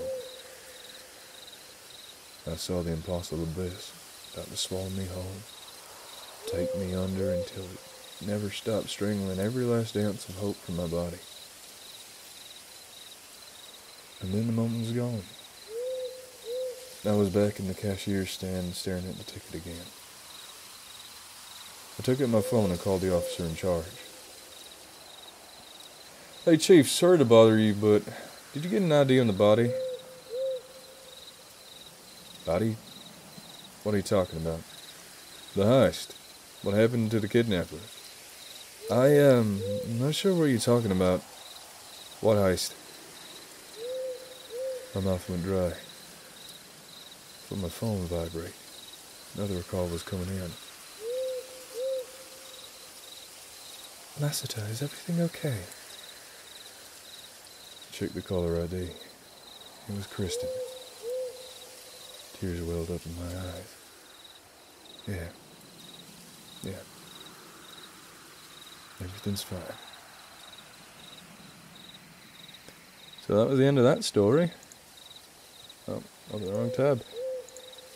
I think I gave one of the guys a bad accent for the story by accident.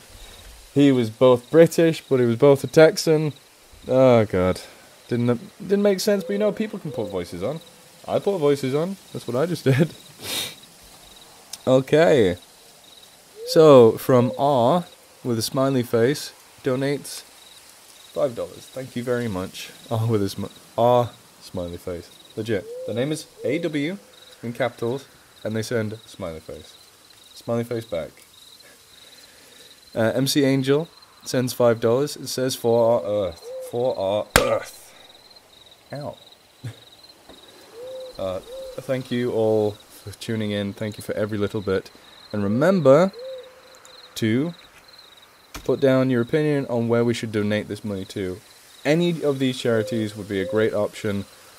With the Rainforest Concern. God, my brain is not working. With the Rainforest Concern, we will know almost exactly how much we have affected it by the acre. The Wildland Trust, it gets down, dirty and gritty, shows you, just like, I'm drawing a blank right now, I'm a bit tired, I had poor sleep. The links are in the description, you can see for yourselves which ones you want to recommend and prefer. Remember, one of those is the World Wildlife Fund. Pretty sure everyone knows about those. I'm going to quickly also link the story I just read, so you guys be sure to tune into that, and thank the lovely jubbly person who let us do the story. Didn't have the chance to ask, but you know, this is for charity and hopefully they'll understand. Oh god, it's so hot right now. So hot. Right, that was also a requested donation story, which is awesome. Okay, right, as much as I love MP Real Invective, we should probably move on to someone else, because I want to vary the stories up a bit. Though he does have varied stories, and I like his style. Okay. Oh my god, I'm so warm. I am so bloody warm. We lost half our viewers, but that's okay. People usually do tend to trail off towards the end. Try and do this for at least another half an hour, at very least. Remember to hydrate. I'm remembering. Wait, why am I opening the next story here? Right. Okay. So, who's this by? This is a bit long. And this is a special I could do one day. Oh, I need to get rid of that. I've already narrated this one. That's a good one to do. Good one to do today?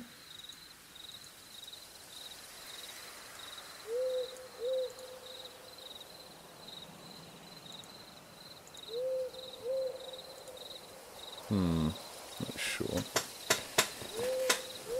Oh, it's only 11:15, so it's not too late. But I've been up since something past 5 a.m. I had to get to the animal park today early, and I didn't sleep in very well. Cats kept waking me up. My bladder kept waking me up. Not a good time, really, but I had a fun day regardless. Great working with the wolves, the other animals. Specified the wolves because, you know, they're wolves. My favourite animal. And if you look on Twitter, you get to see me with some of them. Ozzy and Luna. Beautiful animals. Just love them so much. Can I put this on the right tab for once? Desire. Okay, here's a decently length one. I'm not sure how much we raised yet because YouTube doesn't have that function just yet. I don't know why. But I'll tell you, it is definitely over $100. Definitely over £100 as well, I'd say. All grey, all the way, day. I'm not a massive tea drinker. The only tea I actually liked was a lemon thing I got from Belgium. Don't even know what it was. My friend Shrey gave it me.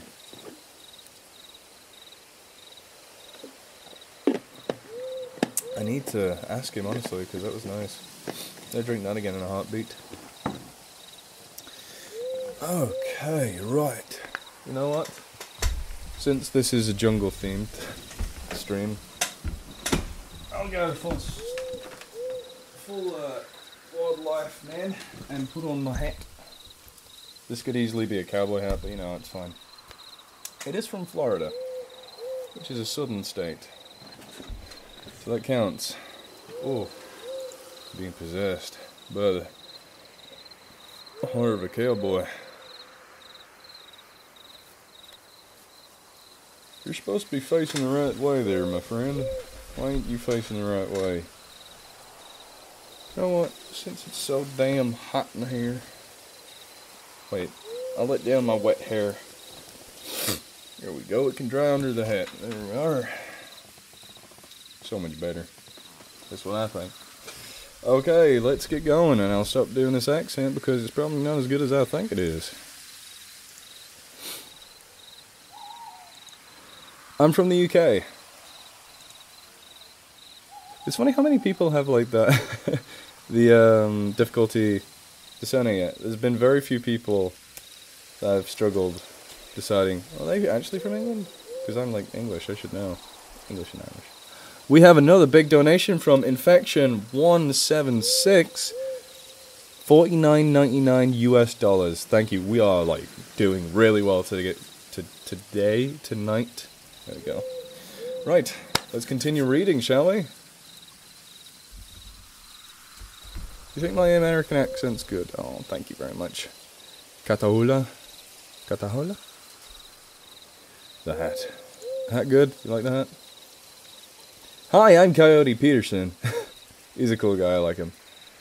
Anyone who raises awareness for animals and nature is cool by me. What? Okay, before I start, have you guys noticed that I have a weird face? If you look, this face, okay, normal face. This side, it's like thinner, and I've got like a very defined cheekbone compared to the other. So the smile on this side, different than this side. Bit fat. Better? It's weird. I've got a lopsided face. Just something that makes me me. Okay, so this one is entitled Desire.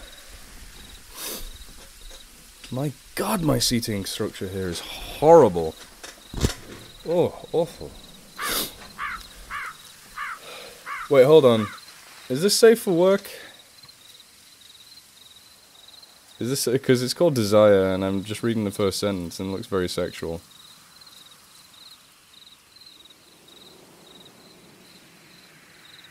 This may not be safe for work, so I might find a different story. I look so thin. Okay. Yeah, I think that's a bit naughty. Naughty, naughty, naughty.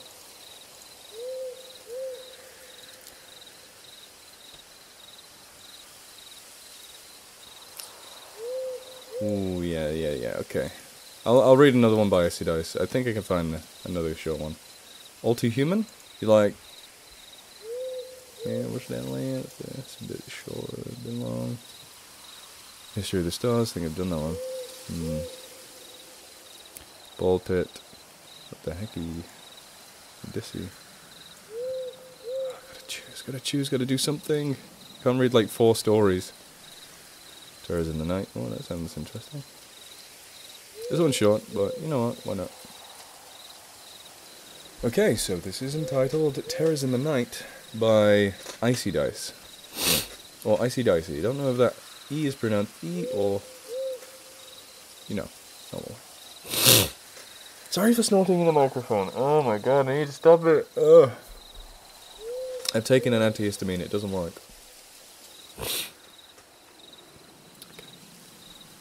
Mark sat up in bed, gasping for air that eluded him for quite some time before he was able to finally breathe again.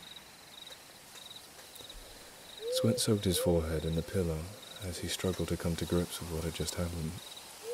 He knew all too well what events recently transpired. There was something that was familiar now. Visions in the night interrupted the middle of a peaceful slumber. The terrifying memory of an endless night. Terrifying memory of endless night terrors inducing an equally terrifying creature. A creature which had plagued his dreams as a child. It was a nightmare which consisted of a creature entering his room after sun. Mark could remember clearly the gurgles and snarls which emitted from within the throat of the thing. Mark would always hear the sound of footsteps as the thing methodically made its way down the hallway. Then it would reach his bedroom door. At that point in the night time, Mark would bury his head under his pillow right before the menacing creature entered his room. The thing would slide itself onto the dresser directly adjacent to the bed and watch Mark. He never saw the thing within the nightmare, but he always felt this ever-present glaring peering into his back. The dream would end with Mark dozing off again, to which Mark would wake up in the morning in a pool of his own sweat, shivering in fear. Despite being much older now, Mark was still just as frightened of the monster as he had been when he was much younger. Thus, when he heard the footsteps trudging down the hallway and towards his bedroom, in a house where he was the sole occupant, he buried his head into his pillow, as he always would. He shivered under the covers as he heard the bedroom door creak open. He trembled as he heard something mount the dresser, wincing as he heard a deep yet faint groan coming from the direction of the nightmarish creature. He could hear the gurgles and scratchy voice penetrating his ears, causing him physical discomfort.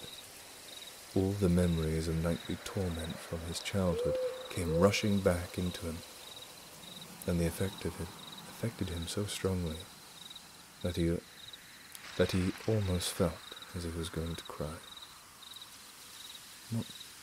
What was probably a few minutes felt like an eternity to Mark before he heard the thing exiting his room. There sat Mark, sweating in his bed as the morning light seeped through his curtains. He quickly shook his head and stood up, stretching and yawning. The nightmare was so terrifying that he couldn't sleep at all, and his fatigue was apparent in the forms of the bags under his eyes. He opened his door and trudged into the bathroom, needing to urinate. He finished and approached the sink, where he washed his hands and dried them on a towel that sat beside him. It was then that he looked down. However, something had caught his eye. An orange tablet container stood on the sink, unopened. Mark picked it up and twisted the container open. Mark frowned as he remembered his trip to the pharmacy earlier that other day. He had stopped there to pick up some of his insomnia medication. Insomnia caused by years of torment, caused by his worst nightmare. The medicine bottle was completely full and untouched, for he had forgotten to take the night prior. Mark didn't sleep a wink the following night.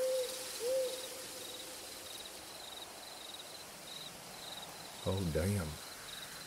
So, crazy, man. That's a crazy story, if you ask me. Don't know why I'm speaking like this, but maybe it's the hat. I'm possessed by the hat. Help me out here, I'm possessed. Oh, I'm sorry for the snorting in the microphone. If some of you like that, that's on you. That's whatever, but I think it's weird and annoying. I try to do that, but woohoo! I've just posted the link to the story in the chat. God, I'm breaking everything. These can only destroy, they can't create. Anyway, another donation, $19.99 from, I should say it's 20 basically. $20 from Signal 5. Can't stick around to listen because I've got to go get back to work, but I love the stories and the great causes you fundraise for. Keep it up. Love heart. Love heart. There we go, that's love heart. Love heart to you, my friend. Thank you very much. Yeah? Snort. That's what I do. Got my nose. Oh, it hates me. The slightest thing. For half the year, literally half the year, I cannot smell much at all. Really can't. Just... It's terrible. It's real bad. Oh my goodness. I do love doing this voice. It just feels so right, and I feel so handsome when I do it, you know? I just feel so charismatic. I mean, of course, that just an accent ain't doing much for you, but you know, makes me feel nice. Makes me feel good. Makes me feel like one of the good old boys. What's your opinion? Is this a real bad accent, or is it just like, you know, get on with it and keep reading stories? Okay, I'm just gonna... see the thing. Yeah, it's scary to see, I agree. Where's that? Who donate to? 22 votes so far. Remember, guys, we are trying to choose the place to donate to. Pretty good, thank you very much. So, if you would like to leave your choice, please go ahead.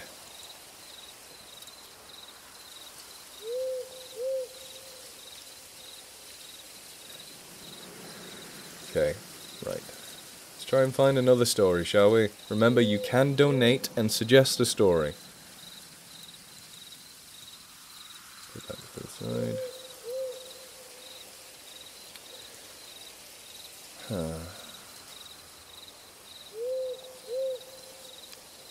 Let's see. Okay, right. Special notes to King's Boots for accepting my narration.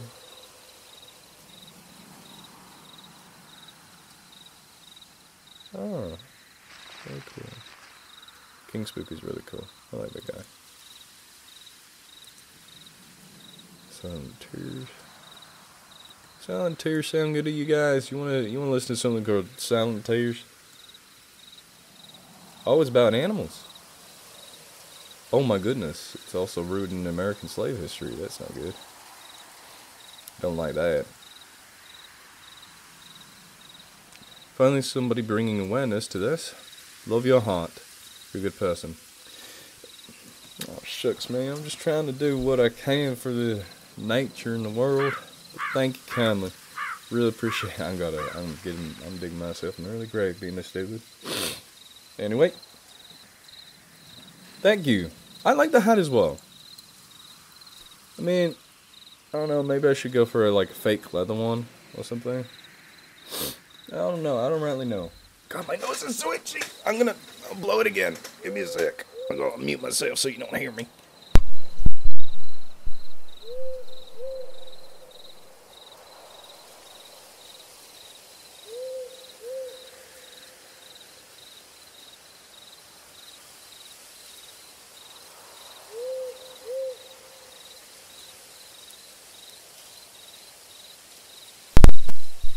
I was just saying how nasty that was. I'm so attracted right now. It's not getting a good side. You know what? Even though people think I have a charger arm, charger like from Left 4 Dead 2, which I don't, it's because my camera is this way. You notice? Oh wait. Camera's a different angle over here because it's slightly tilted. I don't know how people thought I had one. Oh look, real quick. Oh my god, Scott, you have one arm that's bigger than the other. Oh wait, oh wait. Wait, that one's bigger now. How's that work?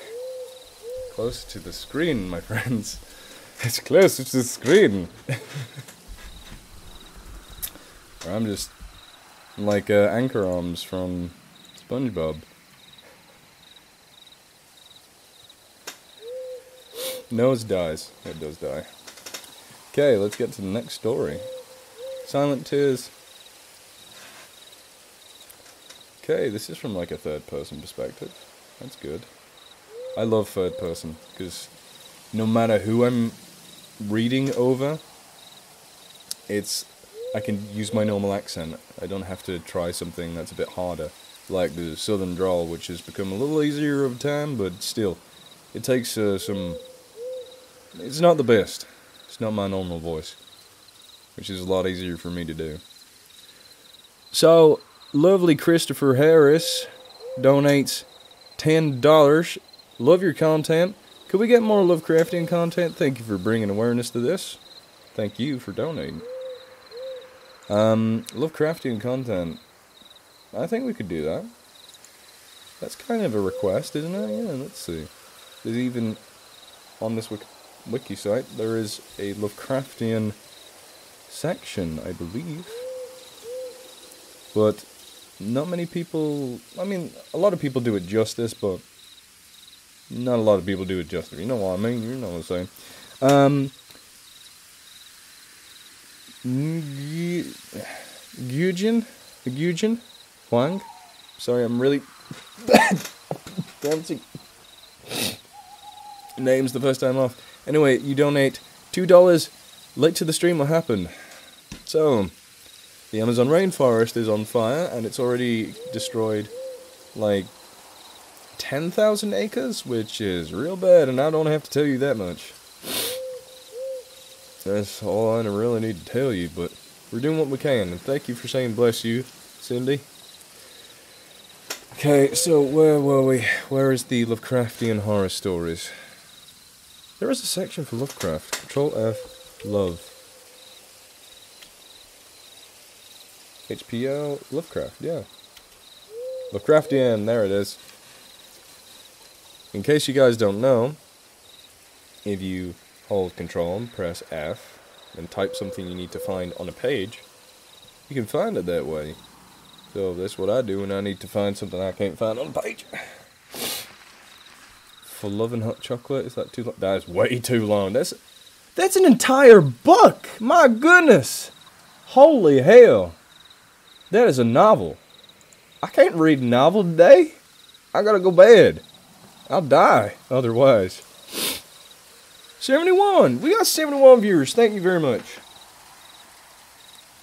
Oh my god.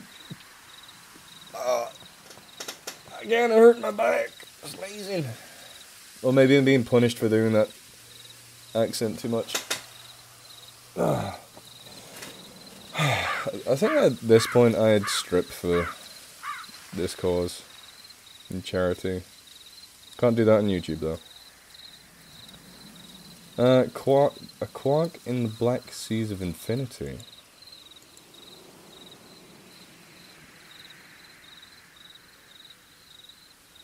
I love doing army stories if I can get the chance, but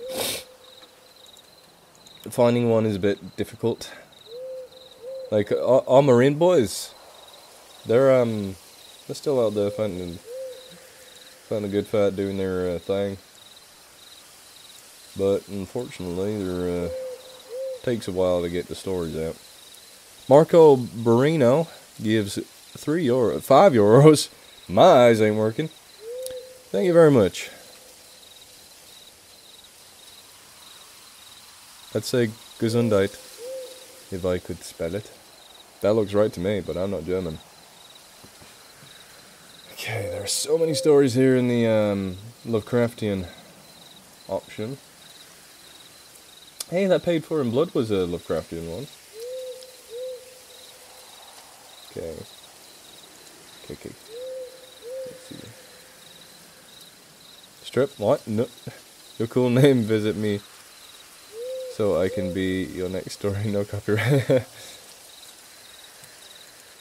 The old lie. It's too long. I need to find something that I can do comfortably that won't be cut off midway through and be like, okay guys, I'm really tired. The deep.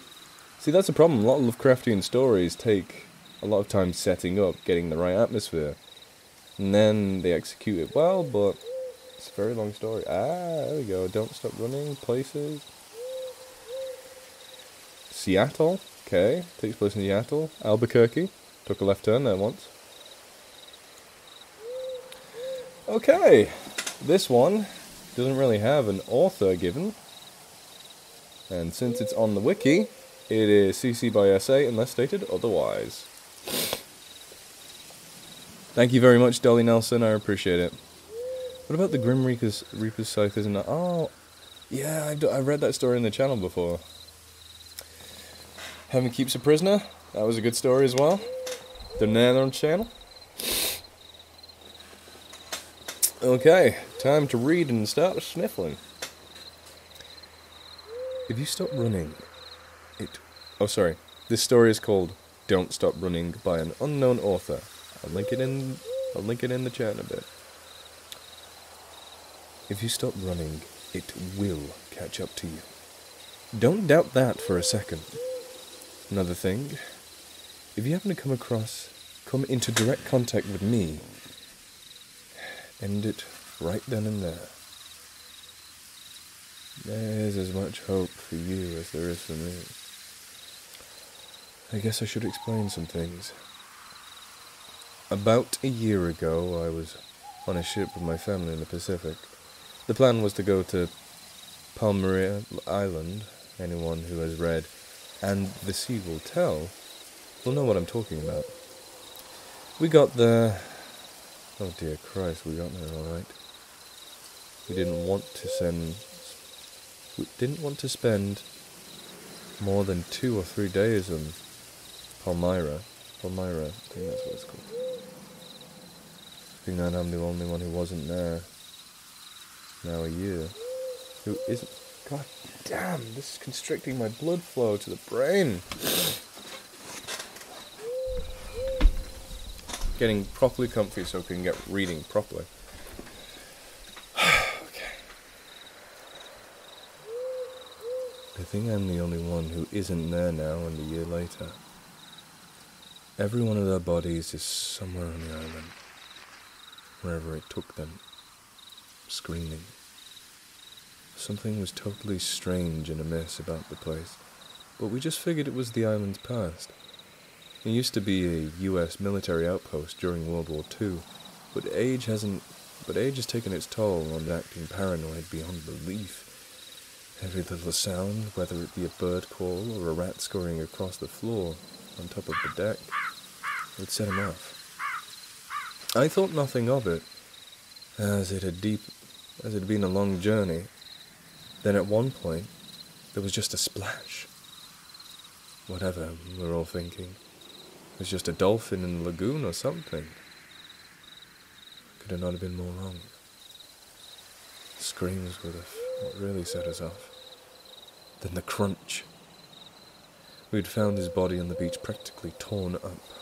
My cousin vomited, my uncle had just stood there with a look of utter shock in his face, having thought he had fallen overboard and the sharks had gotten to him, and we just gave them proper sea burial. He was so sad when shit happened. That evening we were all on the beach, eating dinner that we had caught. Suddenly everything grew uneasy as a primal fear swept across all of us. We knew that we had been watched. And we somehow made the connection between whatever the fuck was watching us and my father's death. We sure as hell knew the sharks weren't watching us. Then, as I turned around to look at our stalker, a sudden blackness came over me. As I came to, Michael, my cousin, had been in the fetal position on the ground, rocking back and forth, as I tried to convince him to come back to our boat. And then it hit me like a fucking tour bus punched me in the face. There had been 3 of us only minutes before. The sun didn't quite set, but the surrounding forest took on a darkness that seemed alive. Looking for my uncle, I found a pool of blood at the edge of the greenery. Then a spine-chilling crack that seemed louder than any goddamn cannon. I sprinted off to meet back up with Michael. And then when I got back to the fire pit we had built, a goddamn sense that I was utterly alone. And believe it or not, I fucking was. Screaming, Michael! Michael! Michael! Between wheezes as I tried to catch my breath, I saw whatever it was from the corner of my eye that had taken my father, uncle and cousin sprinting off into the green, lush void of the forest. I realized that there was no hope for them, and I won't lie saying that I tried to be a hero. The brutal truth was that somehow, alive or not, I'd left them. And that's not something I'm proud of. Back on land after 1 week journey back to Frisco, I knew that I wasn't safe. It was when people I had met, made casual conversation, or bumped into someone on the street, started turning up dead. It was when shit started to really hit the fan. I'm still on the run and I'll stay that way because the thing with the missing face, the empty eye sockets that radiate a disturbingly beautiful blue, the nose that's not there, the mouth that only opens to show 1,000 of teeth, dozens of rows, it's after me. And it will get you if you do not stay out of my way. I have one snippet of advice for you. If you are unlucky enough to come across my path, don't stop running. Here's a list of cities I'll be in for a short period of time. Boston, Worcester, New York, Augusta, Fairfax, Hartford, Raleigh, Richmond, Atlanta, Tampa, Miami, Atlanta, Philadelphia, Madison, St. Louis, New Orleans, Santa Fe, Phoenix, San Diego, Frisco, Los Angeles, Newport, Seattle. Wherever I can go to get, wherever I can go, if I'm still alive. P.S. Be thankful if I am the one to kill you. That's a bit weird. Not really Lovecraftian in my opinion, but kinda Slenderman-like. No face, but he'll eat ya. It's not a bad story. I just made so many mistakes again.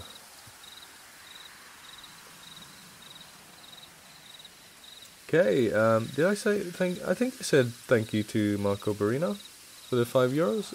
Just in case, thank you very much. What time we on? Oh, we've been streaming 2 hours. It's not too bad. I think we can go for a little longer. I think we've done a really good job considering the time. I wish I could just tally this up. What do you think, guys? Should I tally it up now? Yeah, learning in the States with Scott. I don't know States very much. Despite my amazing cowboy hat, I've only ever been to Florida and Philadelphia. That's not a state, though, is it? Philadelphia? Is that just a... I don't know. Could be.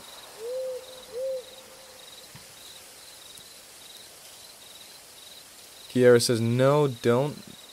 Okay. That's 2 for don't from the same person. I can understand why. Because you want to listen to stories. That's fair. I can tell you later. Long story. Nope. Oof. Depends on how much narration you have left in you. Anything for the money. Anything for the money. You know what I mean. Oh dear.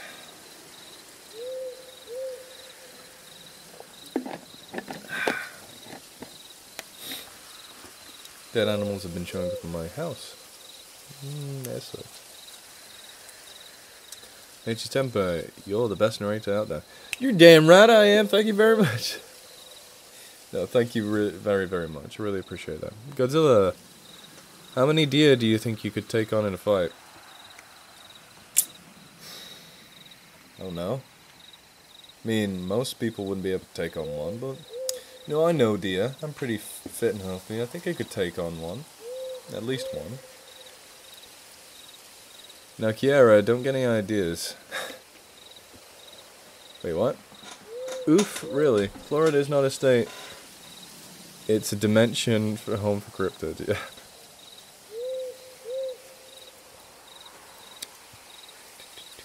Love your narrations. It's opened a couple doors for me. Thank you for doing what you do. No problem. Much obliged, Ashley.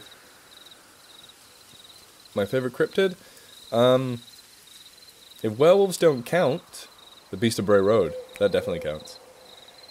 And if I'm not allowed to choose my tried and tested werewolves, I'd say... What would I say? Oh, Nessie. Nessie's a cryptid? Nessie and giant aquatic reptiles are awesome.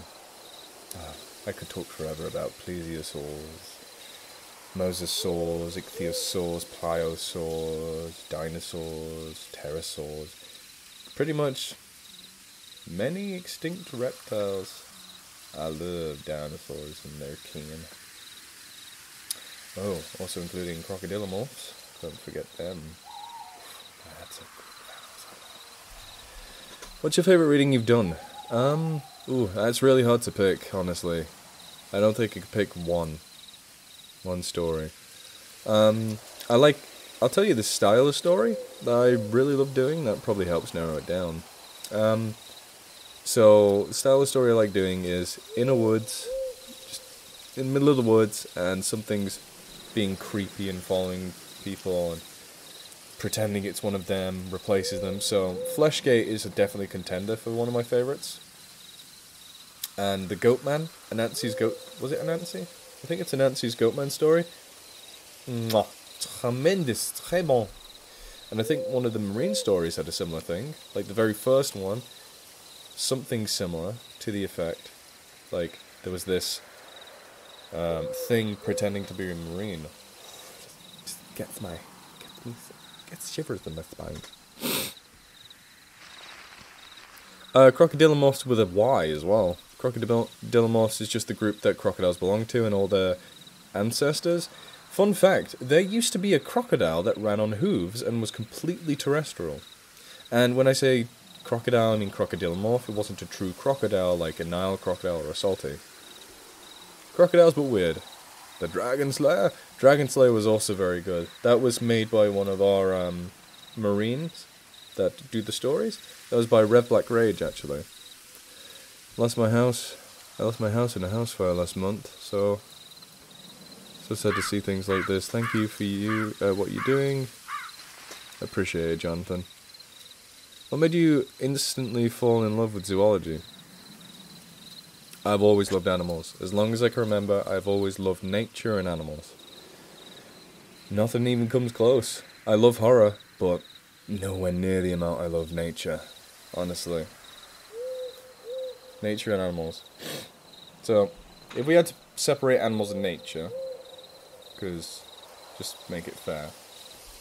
That's the top here. That's where animals are. Nature. It's still there, fuck it.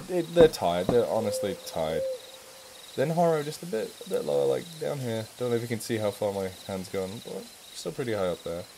And then there's maths. Maths down here. Mathematics. Fuck maths.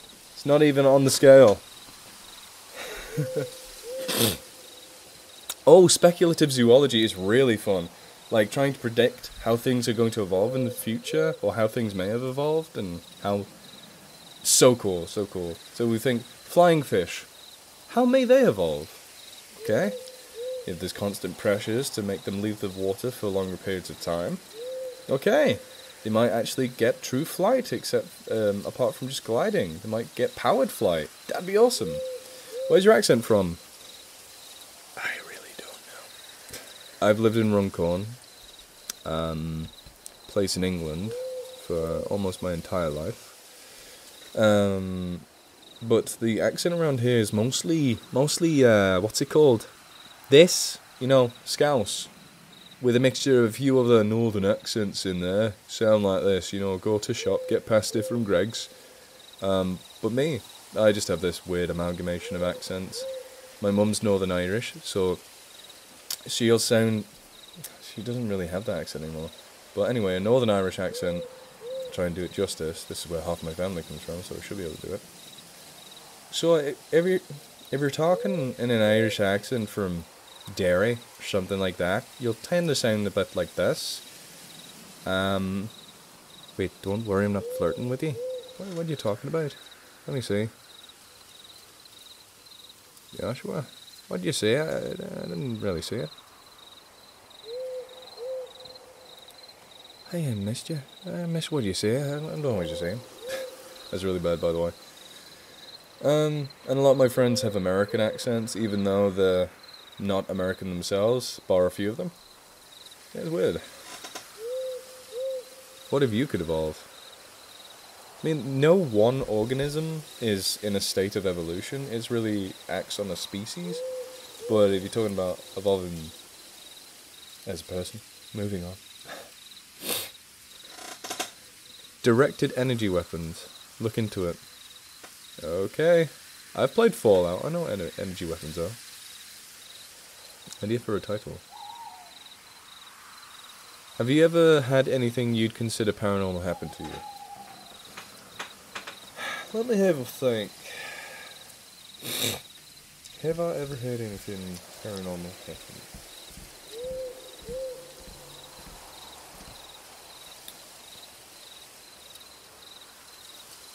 Truth be told, I don't think so.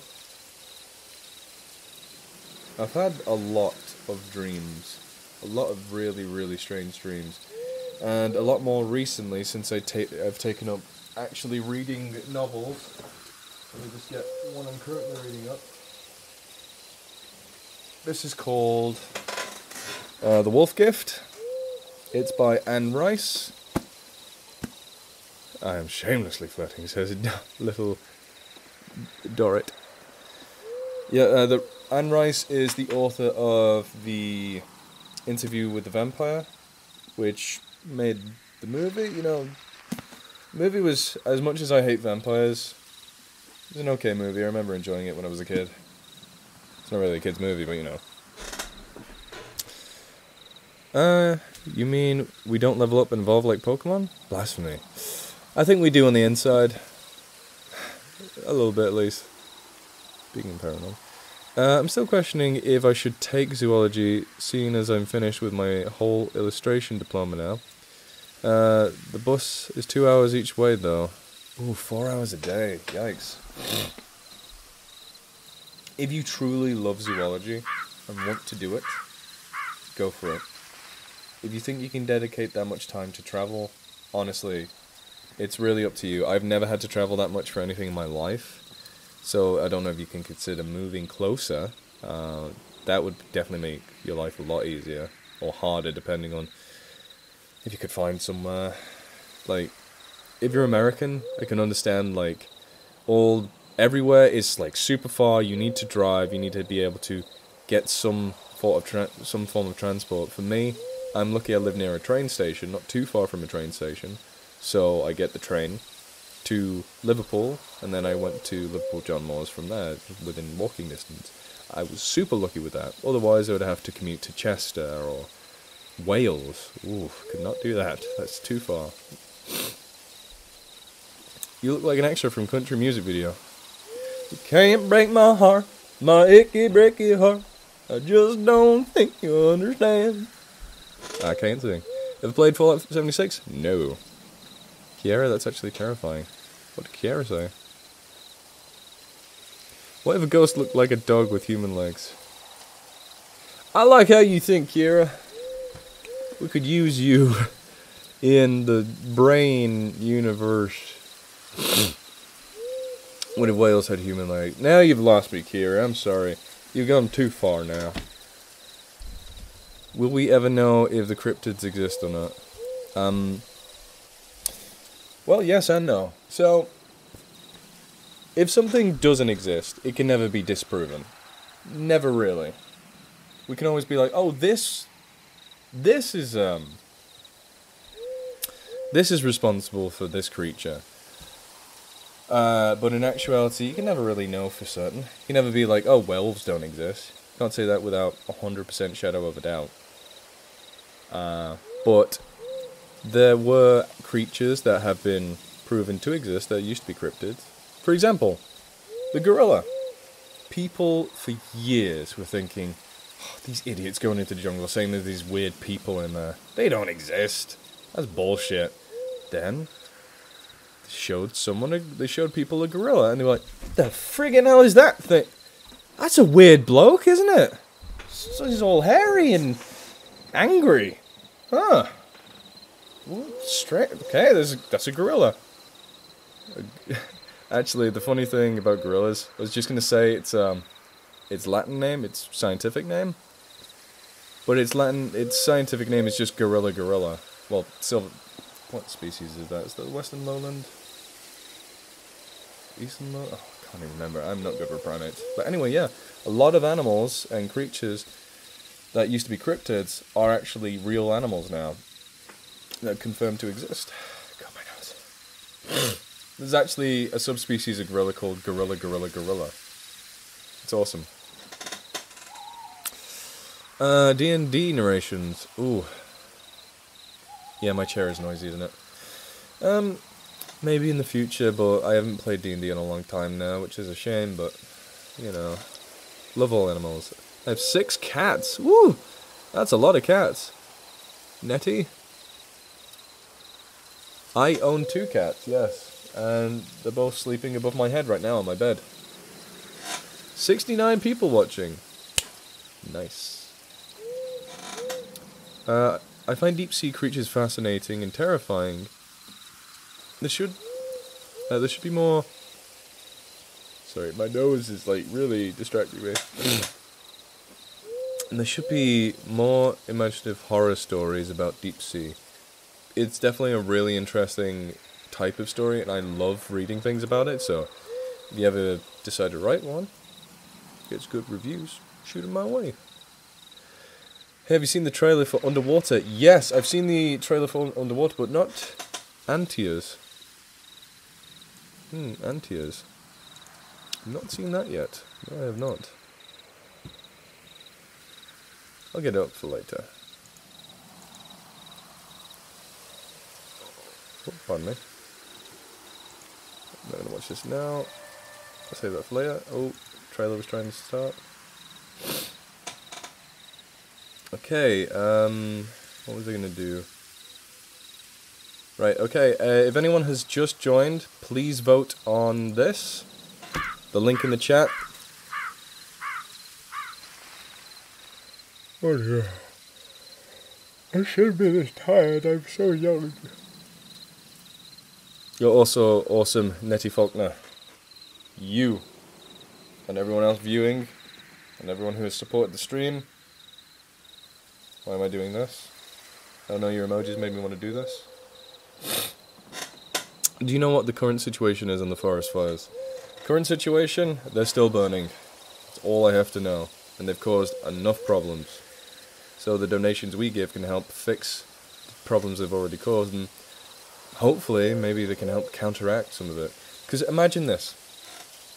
These are rainforests. So these aren't like the California dry woods you get. You get rain there, of course, but you also get the summers where it's quite arid and a lot less rain. But this is a place in the world where it is almost always damp and humid. And it's really hard to set on fire. So, how did they start? Most people, I think a lot of people are thinking it's actual people starting these fires and blaming, just like, oh, it's a naturally occurring fire. And they're getting out of control because the climate is drier there now. It just is. What we can do right now is we can donate to the charities in the description. You can do it to the stream, but if you don't trust me, donate directly to said charities in the description. God, I can't stop doing it. When I do this, it looks like I'm snorting something. Trust me, drugs are bad. I don't do that. I'm just like trying to cover my nose so it doesn't. I ramble. Anyway, one sec.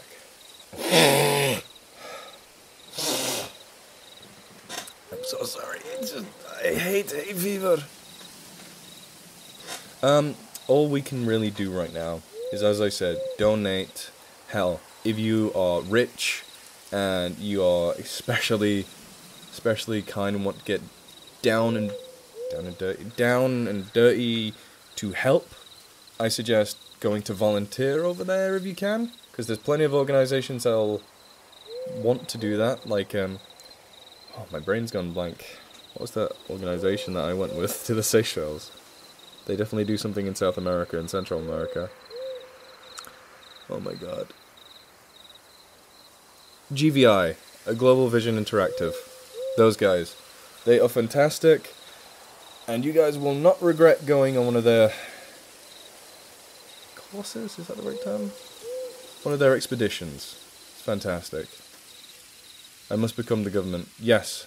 Or we should just overthrow the government. Because, let's face it, most of the governments of the world are doing a terrible job. We should get rid of the ones in power now. Replace them with scientists. Actual thinkers. We don't need politicians. Or if we do, they're the last people it goes through before any, like, real laws or judgments go through. Scientists and historians and whatever, people who actually know what they're talking about, we should, deal with them. Farmers should deal with farming. Like, environmentalists should deal with the environmental topics. Not this, what's his face? Who's in charge in the UK of the environment? Is it Ed Ball or something like that? A guy who's just a politician, has no idea what to do. He has he's just a politician, doesn't know anything about the environment. He's just like, yes, I hear what you're saying. It's bad? What is it really bad, or is it good? Do you know? Maybe not. Okay, so the law goes past. Justin Trudeau. I don't know enough about Justin Trudeau. The old ones and the great titans must strike now. We need the old gods back. Damn it. You know what we need? We need me back. That's what we need. If you vote me in and grant me more power with your prayers, I'll be able to strike down the governments of this world. And one thing I definitely make sure not happens anymore. No more ice giants.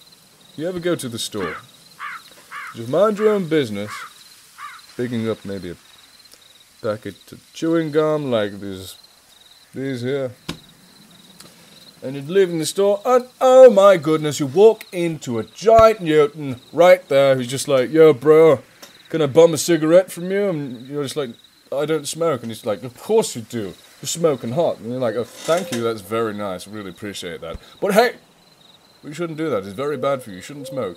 Shut up, little man. And he hits you with his club. Happens far too often. And I can stop that happening if you vote me in. Vote Thor, 2018. Wait, too late. 2020. But me. Anyway, what was I talking about? UK Thorpe, world president. That was weird, and I don't know why I did that. I am too much into this Thorpe persona. My hair's gone bushy. Right, we're coming close to 11:30. Well, I mean, we're past 11:30, you know what I mean. Can I find a short story to do real quick? And then I'll go bed pies. I'll go to sleep again. No sleep.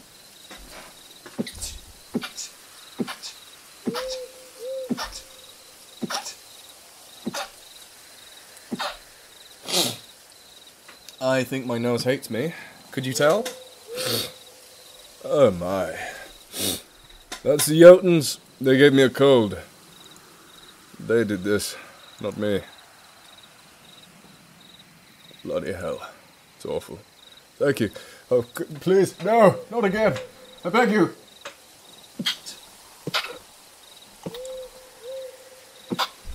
Oh my goodness, that's awful.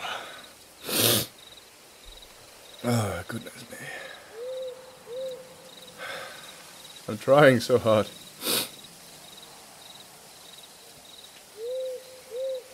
No, I'm sorry your cat abandoned.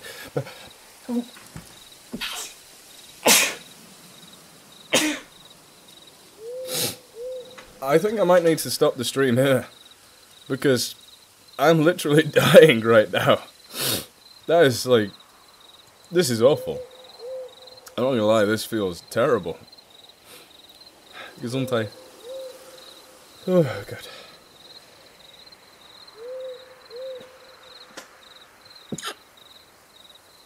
Okay. Okay, I think that's the last one. No, I know, I understand, I want to do more. Because the longer I'm on, the better. Take some I've already taken some antihistamines, but they never work for me. Oh my goodness. I talk with the thing. Let's see, how long is that? This is a short one, I can do this. Is it good? Decent. Okay. Right, I'm gonna mute and blow my nose, then we'll get to another story.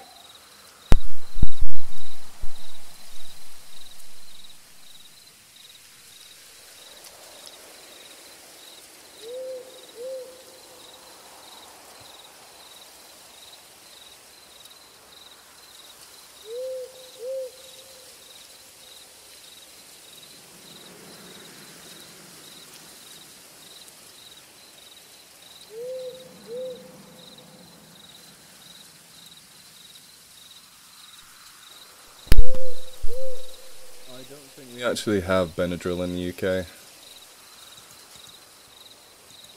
Might not be one of those things you can get over the counter at least. How's this? That I've been going for 2.5 hours, not bad. Sorry, you're... Yeah. Okay, so this next story is called A Talk with the Thing. It is a Lovecraftian story. And I'll do my best to get through this without making mistakes or sneezing. Well, even my nose hairs, my own nose hairs are making me want to sneeze.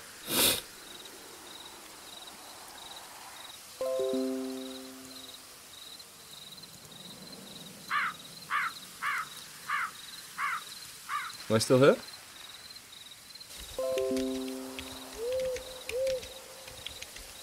Did it twice now, and it said it's reconnect. Okay, I'm gonna close some applications. Maybe it's my application's taking up too much bandwidth. I don't know.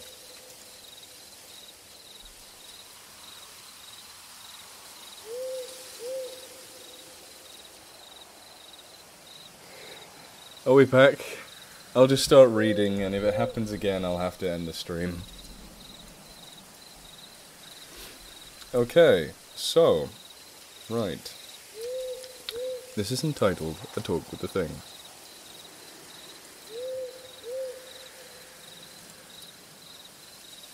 See you, Godzilla reader. I love Godzilla. The best kaiju. Then Ungerus.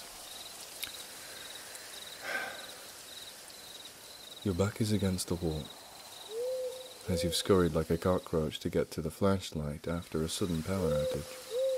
It begins to fall into pain as you press it harder against the wall. For the thing that you're shining the flashlight on down the hall is nothing near a creature of this black. It doesn't walk. It looms, floats, with an eerie grace down the hall towards you. It's tall, very tall. Its skin is a pale blue, wrapped around a very skeleton-like body. On its shoulder sits a grey and featherless head, featureless head. If you can call them shoulders, really. The tall light suddenly turns on. The whole light suddenly turns on. And you realize the only light in the house that works is the hall light, which in a vague way connects you to the thing as it shines down on you two. It stops. Only a foot separates you two. What the fuck? You exclaim. It cocks its head.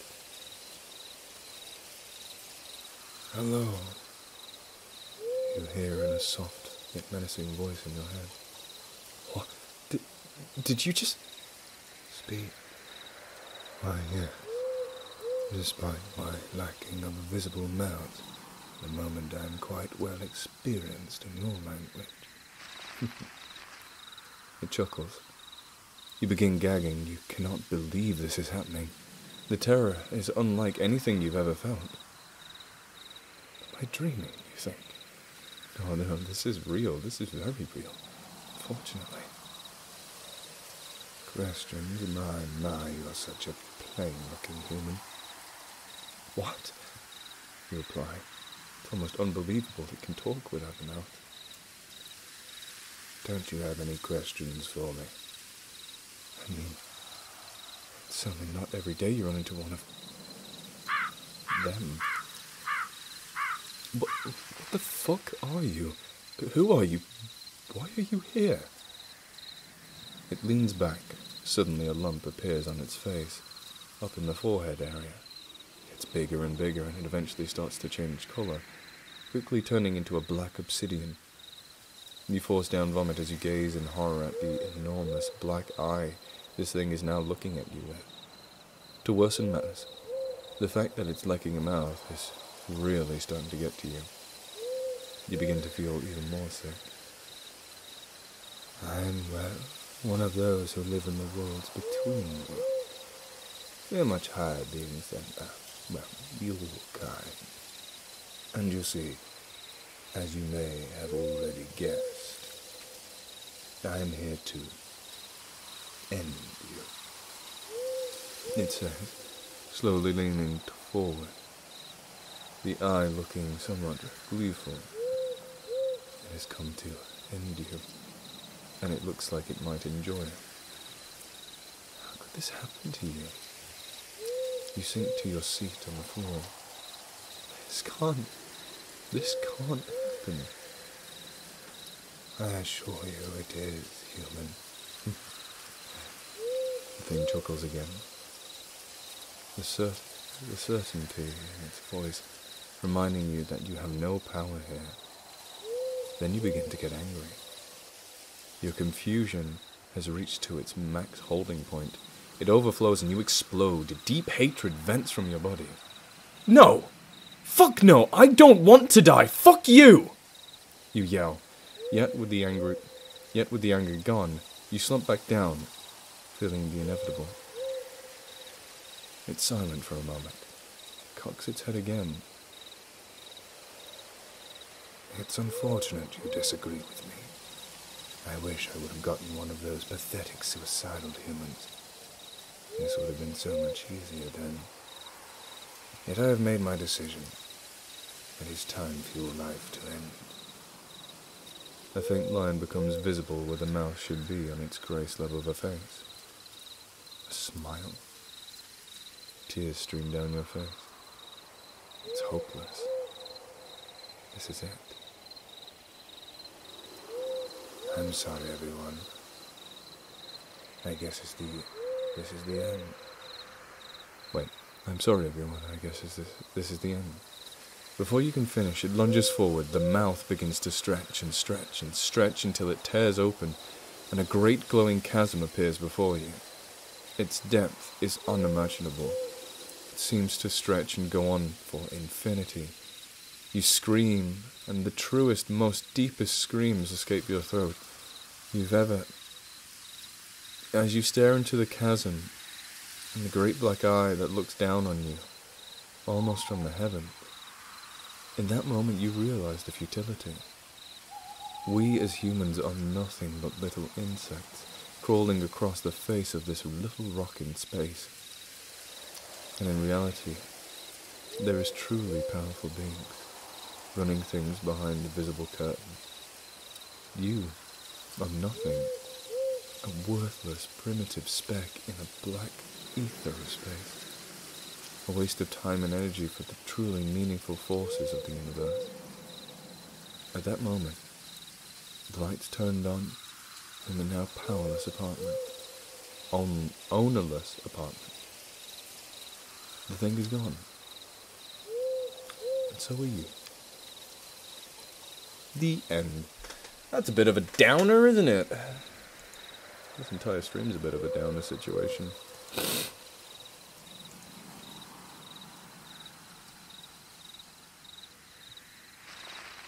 Thor versus Thoughts? What's going on?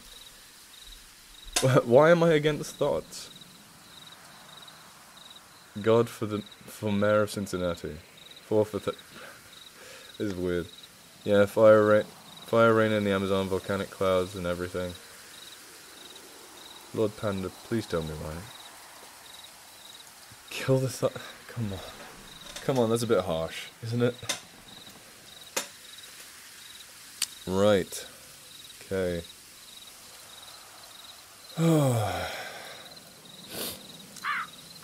I don't want to sniffle into anyone's ears anymore. So, I'm going to call it a night there. But before I call it a night, can I add it up on stream? Okay, yeah, I'll do that. But I won't really be able to see the chat. Alright. Let's add up the donations. And then I'll go to the final choice of the organization we're going to be donating to. Of course I'm getting a calculator, because I am sucky with math. Where's math? Where is calculator? There it is. Never really use it, because you know I'm a big brain, I always... Oh, damn it! Damn it! I have used my faulty mind to think I am good with converting pounds into dollars. Fuck. I'm stupid. Oh, thank you very much, Kigaboo. For the Norwegian krona? 20 Norwegian krona? Is that Norwegian...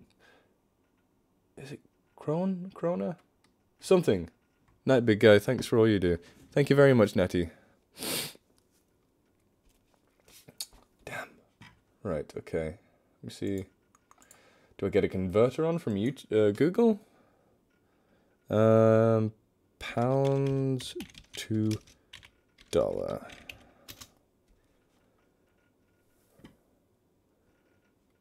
Okay, well, can I just get like an actual converter? Not an ad. This is for a kosher.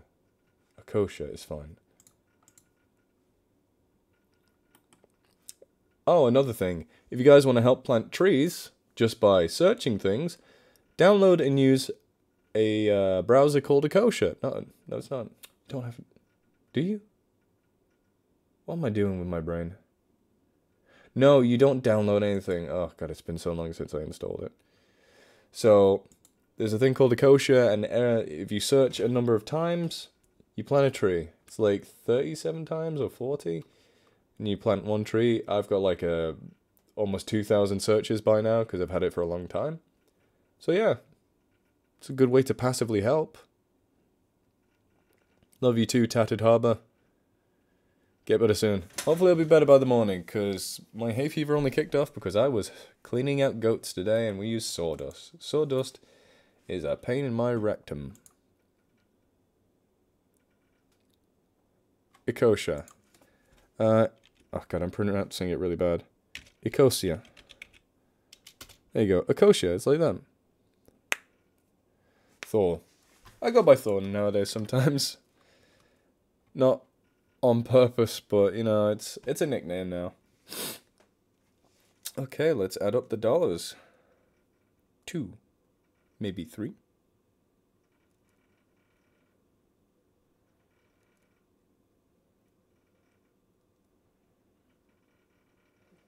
I need to be sure not to mix up dollars with Canadian dollars. Okay, we're already on like a decent amount. Wait. Good thing I caught myself out there. Wait, oh, I skipped everything. I skipped it all because I'm stupid. Okay. 10. 5. 25 euros, okay. Oh, god damn it. This doesn't do euros. Dollars to euros, thank you. Euros to dollars. This is going to take a while. Hope you guys don't mind if I do this. 25 dollars to euros. That's 27.73 plus 27.73. Already at almost $100. We ain't done yet. Plus 20. Should I write this down? Canadian dollar. Oh my goodness, we're gonna have to. I have to Google this. I have to use a different website because it's too. Apparently, Canadian dollars is too niche for this website.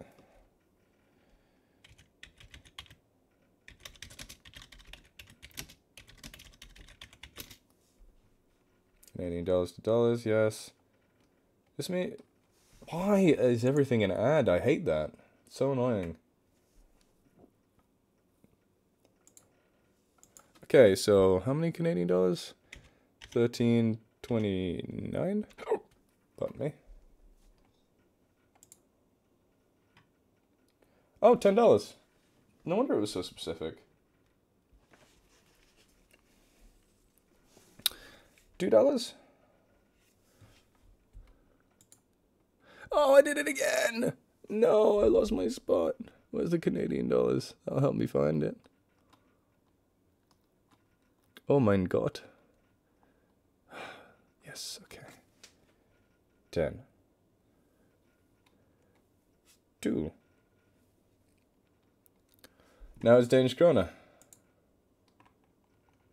Oh, this website's well better.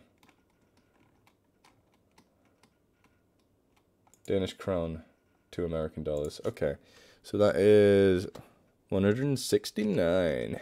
Thank you. Wow, that's 25. Thank you. I didn't even realize how much it was. I have a friend in Denmark as well.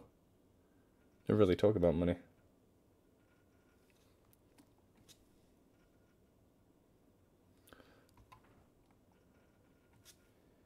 Five.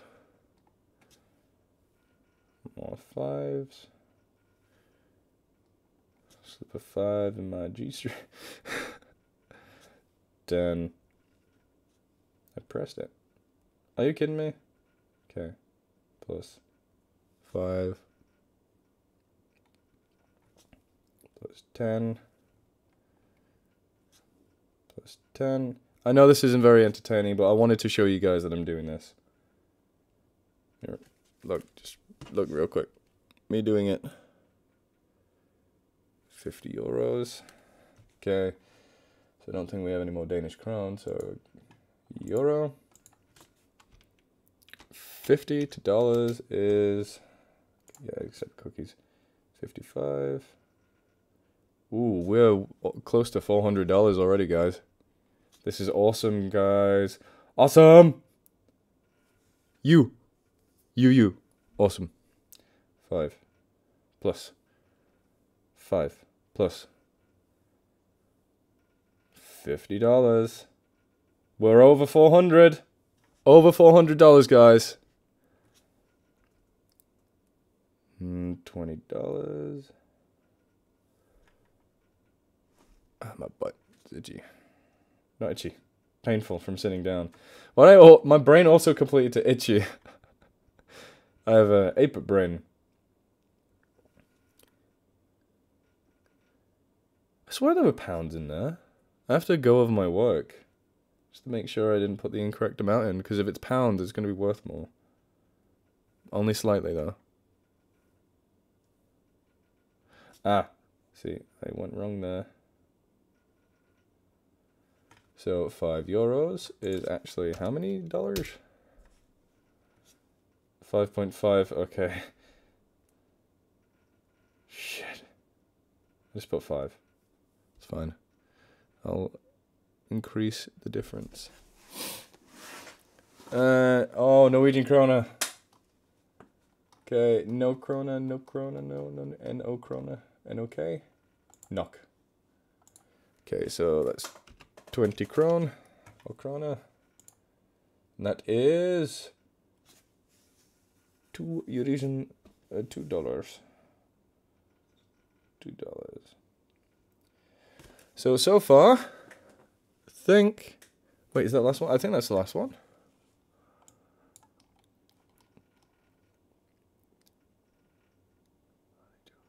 Only dual woots. Singles aren't cool or something. Alright. On up dudes and down dudes. No down dudes, only up dudes. Doot. Okay, so let me check my work. If there are any pounds in there, I've messed up. Dollars, euros. £10. Okay, so one of those was $10, not £10. One was £10, not $10. So, Great British Pound. Okay, so I'll add $2 more in, because that's the difference now. Yeah, it's really gone shit.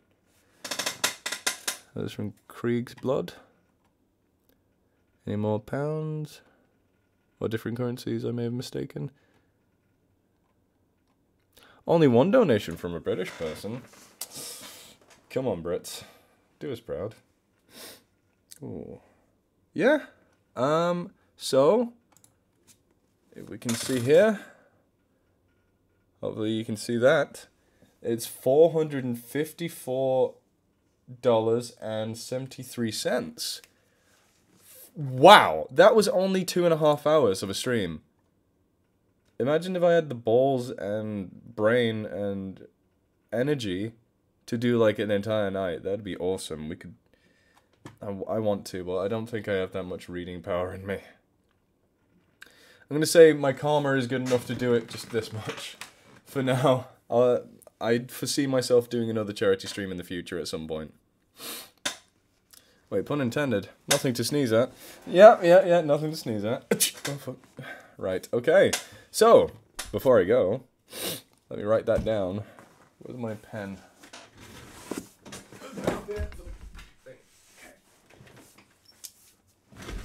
And I've got to do narration in the morning, so I've got to get plenty of sleep.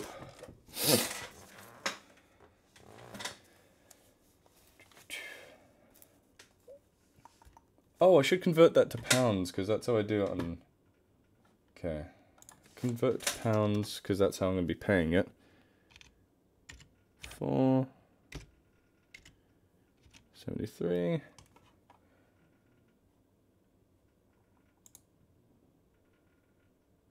Oh, wrong way around. So that's 307. Guys, I would like to let you guys know right now, this is our record amount we've made on a stream. So that's £374 and... What? How do we have 911 pence? Anyway, yeah. So that's pretty much £375 we just made. And the last main one we made for a charity, because I always write them now, is 320, and that was for the Worldline Trust. Guys, incredible job. In the words of PewDiePie, incredible job! Doesn't sound anything like him, but you know what? Some people know what I'm talking about. Okay, 374 pounds and 91 pence. So that's how much I'm going to be sending to our charity of choice. Okay, so where's our charity poll? Here it is. I'll copy it one last time, and I'll give you guys a minute. If you haven't voted, vote now, and then we'll pay it. And I'll try and... I can't show you the transaction because... payment details. Don't be scared. Oh yeah, that's why I'm not right. I'll get that pen in a bit. Thor, the strongest president. You know it, baby. My biceps have gotten smaller in the past few weeks. I've been traveling, so I haven't worked out on those weeks, which sucks. There's no gyms at the place in Ireland. I had to squat with a rock. Like a very small rock as well. It's like that big. It's not that weighty. Rip pen, rip Kong. Okay, right. It's 12 o'clock now, so who to donate to? World Land Trust wins in a landslide. So there's 58% are voting for the World Land Trust, 14% for WWF, 19% for the Rainforest Action Network, and 8% for the Rainforest Concern. No matter who we give this to, it is going to the good cause. The good cause, the one and only good cause of protecting nature. Rip Thorn. A Godzilla King Ghidorah like a king. Godzilla was a badass. Yeah, I agree. Kong loses to Godzilla. Godzilla is the strongest kaiju by far. Right. Close this. Keep that open for later. Close this. This.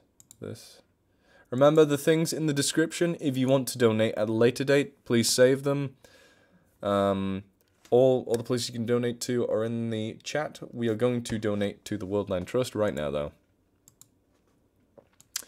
This is a democracy after all. I should make an account with these guys. I think I do. I don't need to plant a tree. I'm here to donate fully. Oh, buy an acre. How much is an acre? Wait, we could buy more acres with the other. Could we? Curious.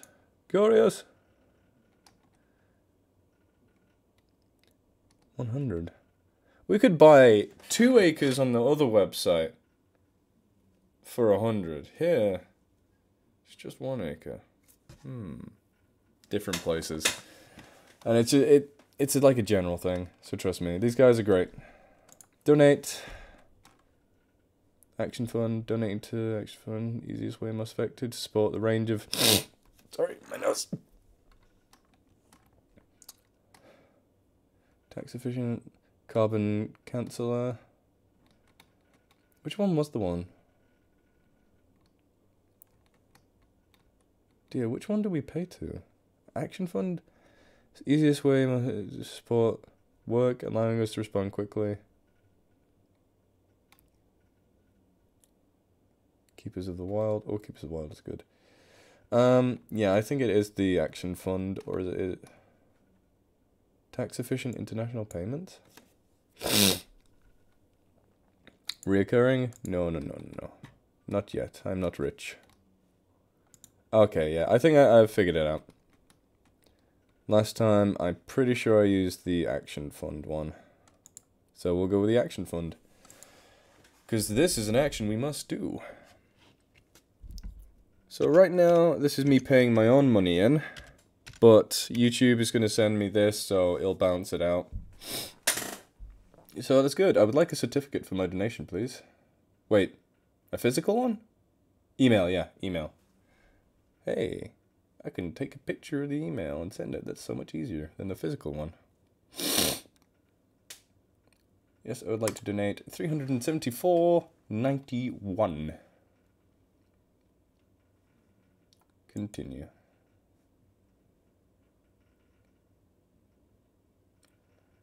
How do I finish? Yeah, check out. Duh. It's like I'm buying the donation. What prompted you to do this? What I can do, filmed by David Attenborough. What prompted us to do this? I think it's a big problem that we saw on Twitter. Not just Twitter, obviously, the news. So will that count social media? See what you guys think.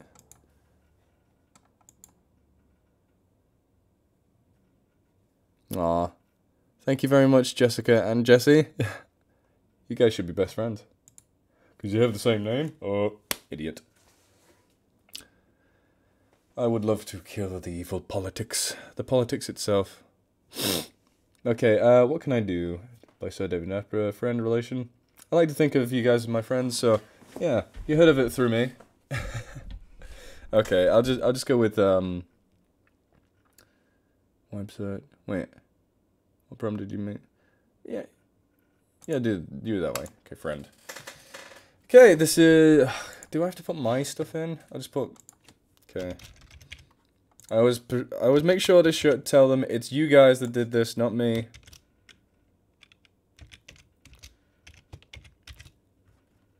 You already have my address on file. We've done this before. I'm putting my address in, but you're not allowed to see that. Because I trust a lot of you guys, because you get a lot of people tuning in and donating. They're the good ones, but you get some bad eggs that want to send me like a rotten egg or something in the mail, so prefer to avoid that.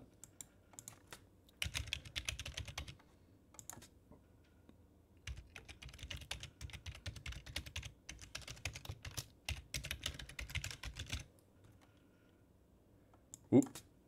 I'm sending it to the wrong email.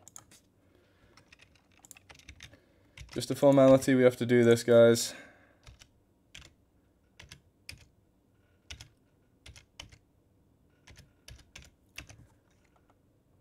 I don't have to do that. I don't have to give you my number. Was done.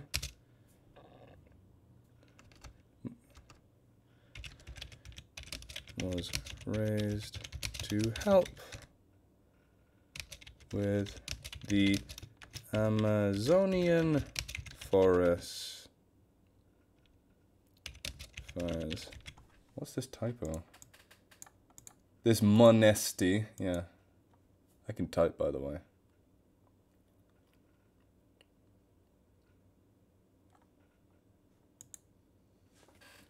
Special insurance. Oh, God. This money was raised by the glorious fans on the Nature's Temper channel during a charity live stream. So, let me mention you guys. You guys are awesome.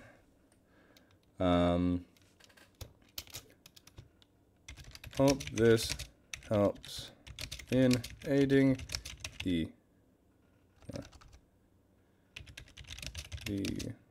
what's it called? Restoration after the Amazonian forest. I always second guess myself when I type forest. There we go. Continue. I don't type like an old lady. Would you like to round up your total? Why not? $500. Okay. Mr. Blah blah. I'm a UK taxpayer. Okay. Sorry guys, just glorious. Yes, Flexer.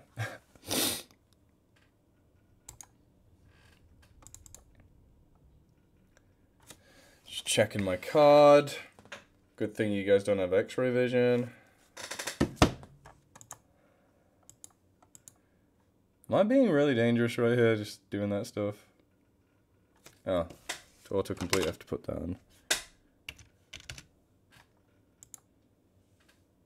Camera, you can't see this, right? Please don't look.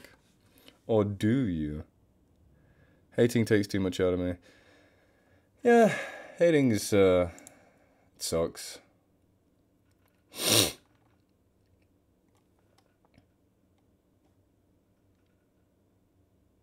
Just making sure everything's correct.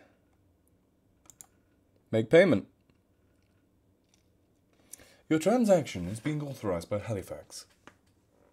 Thank you for your payment. It was successful. Checkout. VAT 0. Good. Total 300 and... Let's see, can I... Ooh, if I was going to screen share there, people would have got my my home address. No. We go to email to confirm. Okay. Gmail. Dude. What'd you say? The reflection on the in TV though.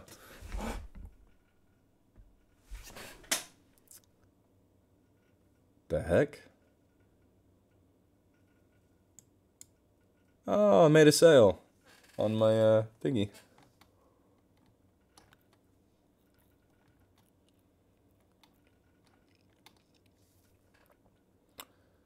Okay.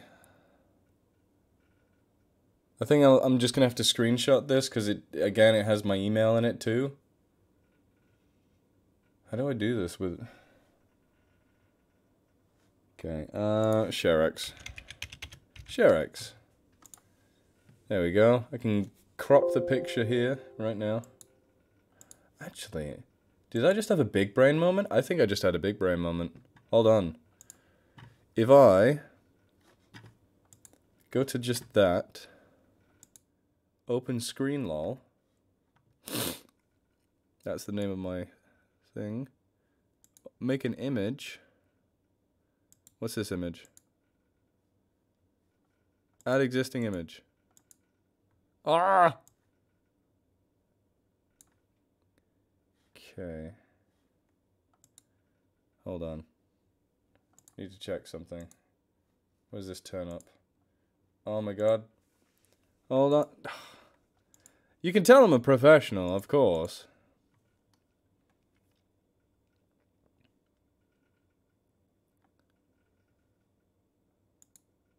This should do it.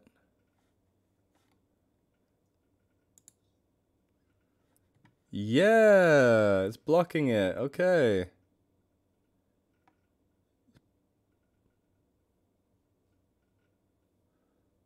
Reference. Products, action fund. There's the money. Postage 0. No comments. Okay, below that is my address.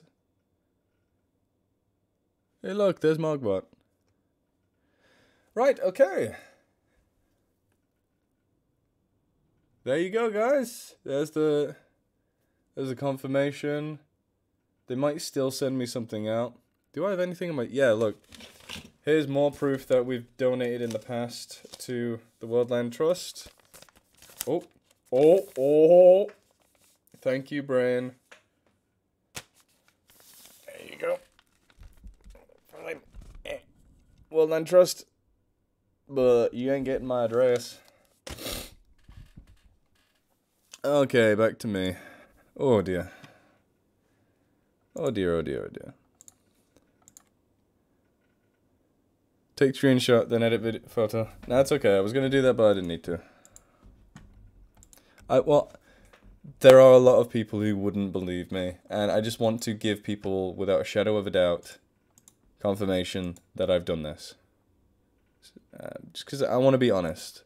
There's so many people that ruin it. Ruin trust for everyone. Yeah. You gotta be careful.